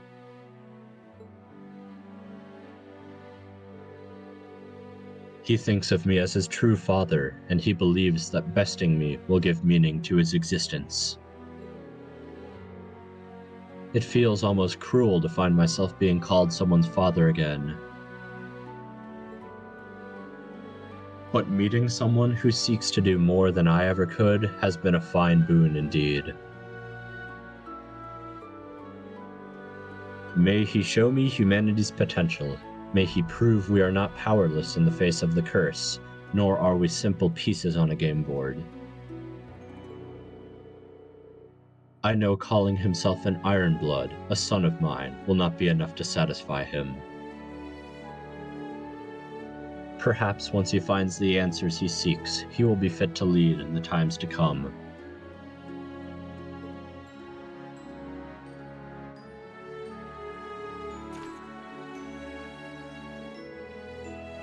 Two years have passed since my appointment to Chancellor. Rufus and Lecter have served me well, and word of the Ironbloods has begun to spread. What has dampened this just so is the passing of an old friend from Thor's. The circumstances surrounding his death are highly suspicious, enough for me to suspect that the Ebon Knight was to blame. It was when I went to handle the matter personally that I happened to meet his daughter, Claire Revelt. In a clear manifestation of the Ebon Knight's dreaded hand toying with Erebonian lives. The tragedy had awakened a peculiar gift in her, a kind of enhanced cognition. I chose to leave the matter of her father's death in her hands. And though it pained her greatly to do so, she has demonstrated the resolve to stand against destiny. Thinking this meeting to also be fate, I have invited her to join the Ironbloods as well.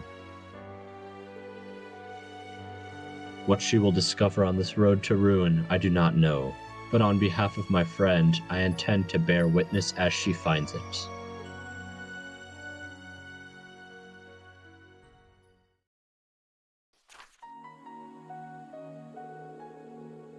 I visited Jirai, and after negotiating with its mayor, it was agreed that it would be taken as a province of Erebonia's.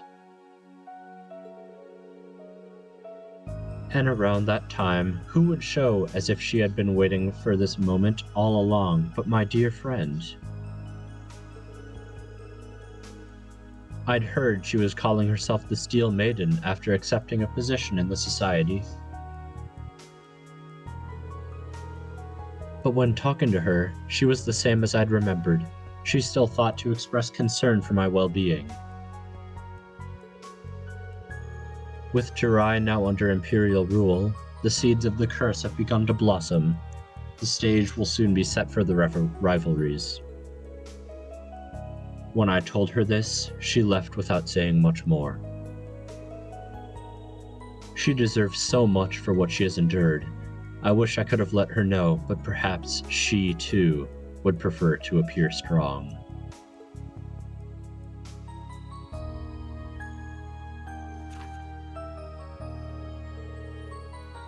A fourth member has joined the Ironbloods. Her name is Milliam Orion, a new model homunculus with the nearly last inner line serial number, OZ73. As pure and innocent a being I have ever seen, she was quick to gain a sense of self, developing in the blink of an eye.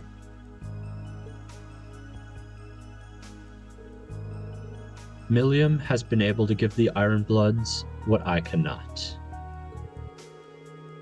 The more time they spend with her, the more I see Claire and Lecter's expressions soften. I can only hope that through her, they have regained a small portion of what the Ebon Knight took away. What a sinful manner of forging a sword, and what a fitting manner with the end it is destined to bring. I have long accepted that I will bear any sin for my goal, knowing full well my fate will be to accompany Ishmelga to Gehenna's depths.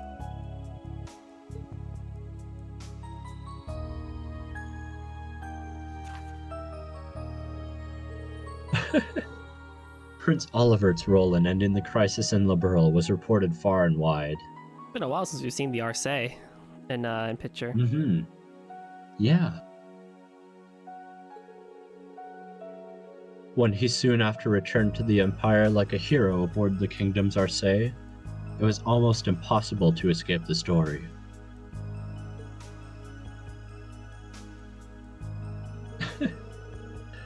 I visited Liberl to offer my own greeting before his departure. But by doing so, he reminded me once more that he is a man of endless surprises.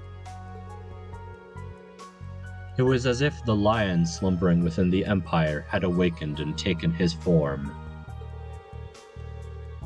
As I execute my plan to fill the world with conflict, he seeks to find a third way.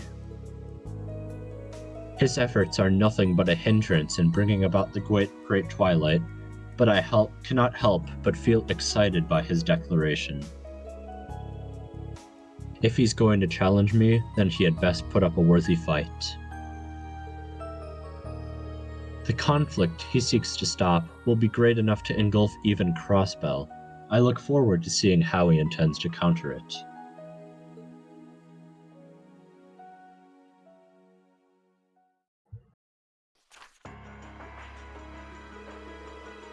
I received words that students from Thor's military academy would soon be coming to the capital on a field study. And among their Class 7 was a familiar face.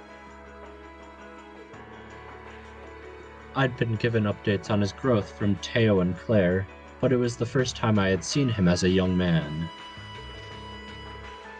I could see right away that he had become just like his mother, a kind soul who valued the well-being of others over himself. He is the picture of health now, and for that I am grateful. I regret to write, however, that the curse has had a clear influence on him, adding to his internal strife. I knew it was bound to happen. He has the heart of the one closely linked to the curse. I dare not think of Kashia's face as she watches us from heaven, or the pain she must feel seeing the cruel fate I have thrust upon our child.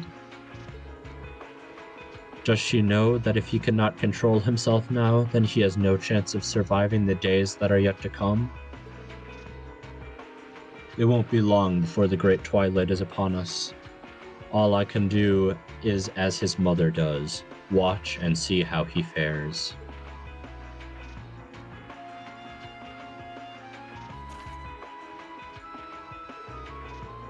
October 30th. The newly independent Crossbell destroyed our Guerrilla fortress. As foretold in the Black Records, this led to Erebonia declaring war on Crossbell.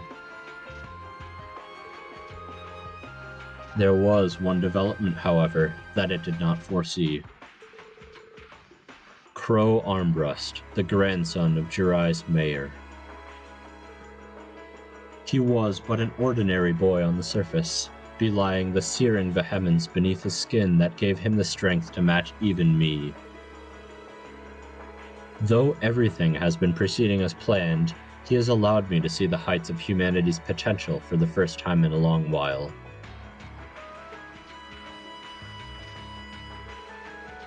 At the same time as this developed, another came to be as I had feared it would. Rien Schwarzer has accepted becoming an awakener for Valimar. The Ebon Knight's power grows ever greater as the civil war rages on. The Ashen Knight may be quite capable, but without sufficient resolve, it will fall against the Ebon Knight with ease. As the one who thrusts this upon you, I doubt you would ever want to hear this from me. But only you can change your course.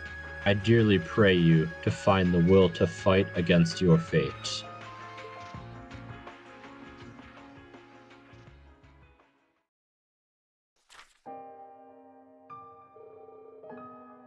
July 18th. The Grawl of Erebos has made manifest. You know, I gotta say, you're doing a great job, by the way. That was all Osborne. You're doing a great job. But I had a thought. This almost feels like it would have, like, I know now we're talking about Cold Steel 3 stuff now, but up until that point, I almost feel like that should have played before Cold Steel 3, like from Osborne's perspective. Yeah, we didn't know about the Ebon Knight and stuff like that. I think that honestly would have been way better placed right as you start Cold Steel 3, or like after the like during, like as the prologue or something like that, kind of as a good, like that alone is a really good recap, but also it provides a perspective that we did not get until like Cold Steel 4. Yeah, and like we actually get to see why the Iron Bloods are who they are, like why they were chosen, and I actually think that, well, I mean, even if they aren't great characters themselves, then the positions they've been placed in are very well done. Mm-hmm. Yeah, interesting. Let's see where this goes then. Prince Olivert had broken through all attempts to obstruct him, reaching the scene. All for naught. He has met a tragic end. Human life is but dust to be scattered by the winds of fate, be you commoner or nobility, hero or villain.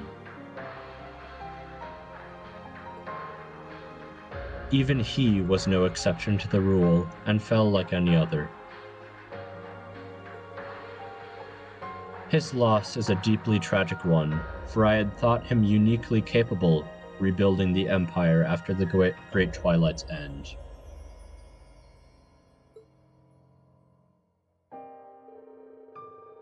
The wings of the hero have broken, and in the despair that followed, the sword of the end was swung at last. With Milliam's grievous demise, the final restraint chaining Reen has been unbound. He has been consumed by the curse, becoming the sacrifice decreed by fate so long ago. I nearly thought he would succeed in suppressing his hold on him with how long he fended it off. It may be for the best that he will live through this miserable period as a mindless ogre. By the time he returns to his senses, the Ebon Knight and I will no longer be of this world. I would ask that he be able to rest until the rivalries have reached their climax.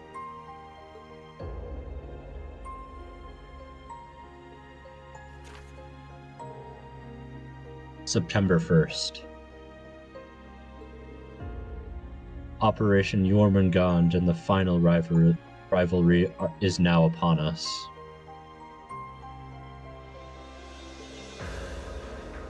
Though he fell to the fiery depths of despair, Reen rose from the ashes and has since fought valiantly for my defeat.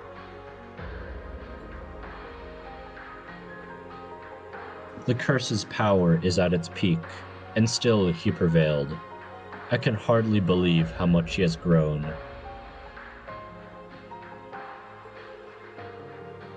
His friends may have played a part in this, but that alone does not explain it. What has elevated him to heights beyond prophetic imaginings? I wish I knew, as much as I wish I could have learned it by watching over him as a father.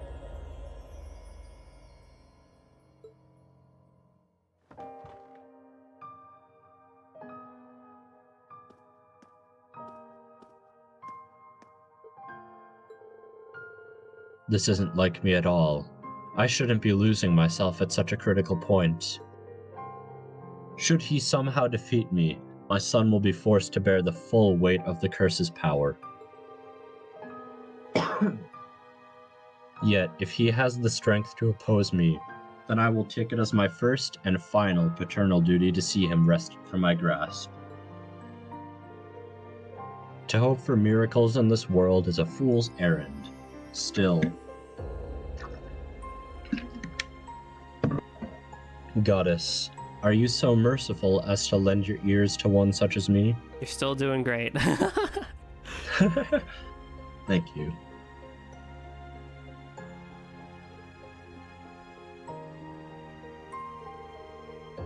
If so, then I pray, please shine your light on Reen's further endeavors.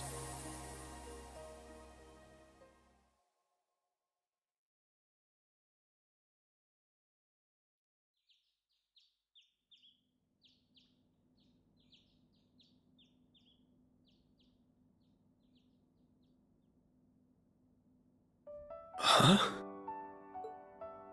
That felt too real to be a dream.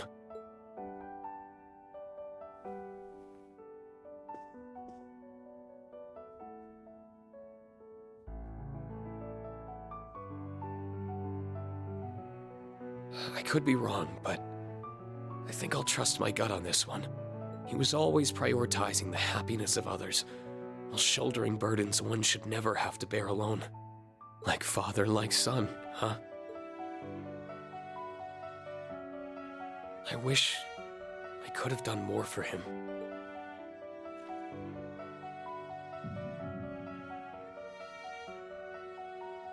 Right. I still can. My father gave me life, and my friends gave me a reason to live that life. Simply living well is the best way I can repay him and my mother. That doesn't absolve the bad, but... Morning, Kurt. The weather's beautiful today, huh?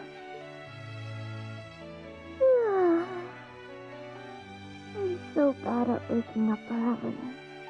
Probably not a good thing if he can hear them this clearly. I know, right? Good morning, Yuna. Alpina. And what a coincidence. You, Jay, and Ash are coming out at the same time. A new day, a new diet to keep myself cute for the inspector. I binged on way too much sugar last night. Ah, Mise. Thought I could sneak out before you guys. No skipping out for you, Grumpy Gus. Now let's get to running. Time to start the day.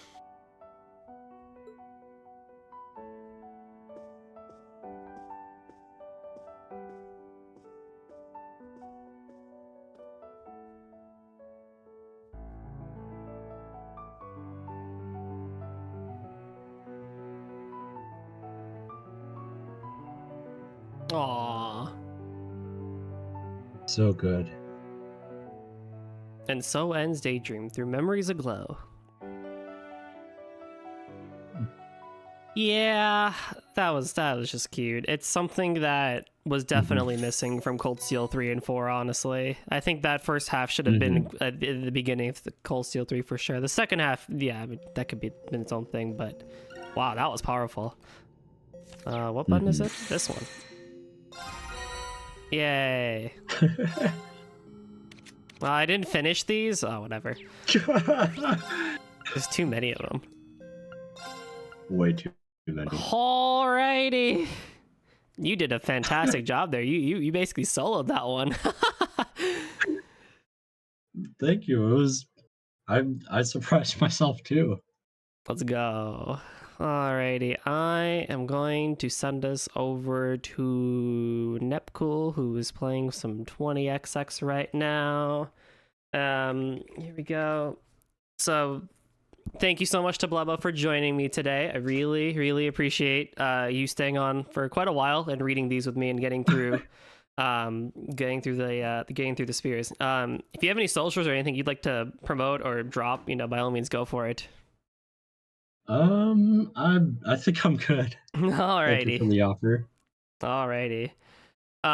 In that case, then there's some of my socials there. We're gonna be heading over to Nepcool, who's playing some 20XX. Tomorrow I'll start an hour earlier, just so we can get through the last two. And honestly, for everyone who's going to be joining us for tomorrow, or if you know people are gonna be joining us tomorrow, get comfy because it's gonna be a long one tomorrow. So I think it'll be fun. We'll start earlier, we'll go longer, we'll be done with Reverie tomorrow, and then I will talk about what's up next on the docket tomorrow. So let's all go hang with Nep, and I'll catch y'all next time. Bye-bye.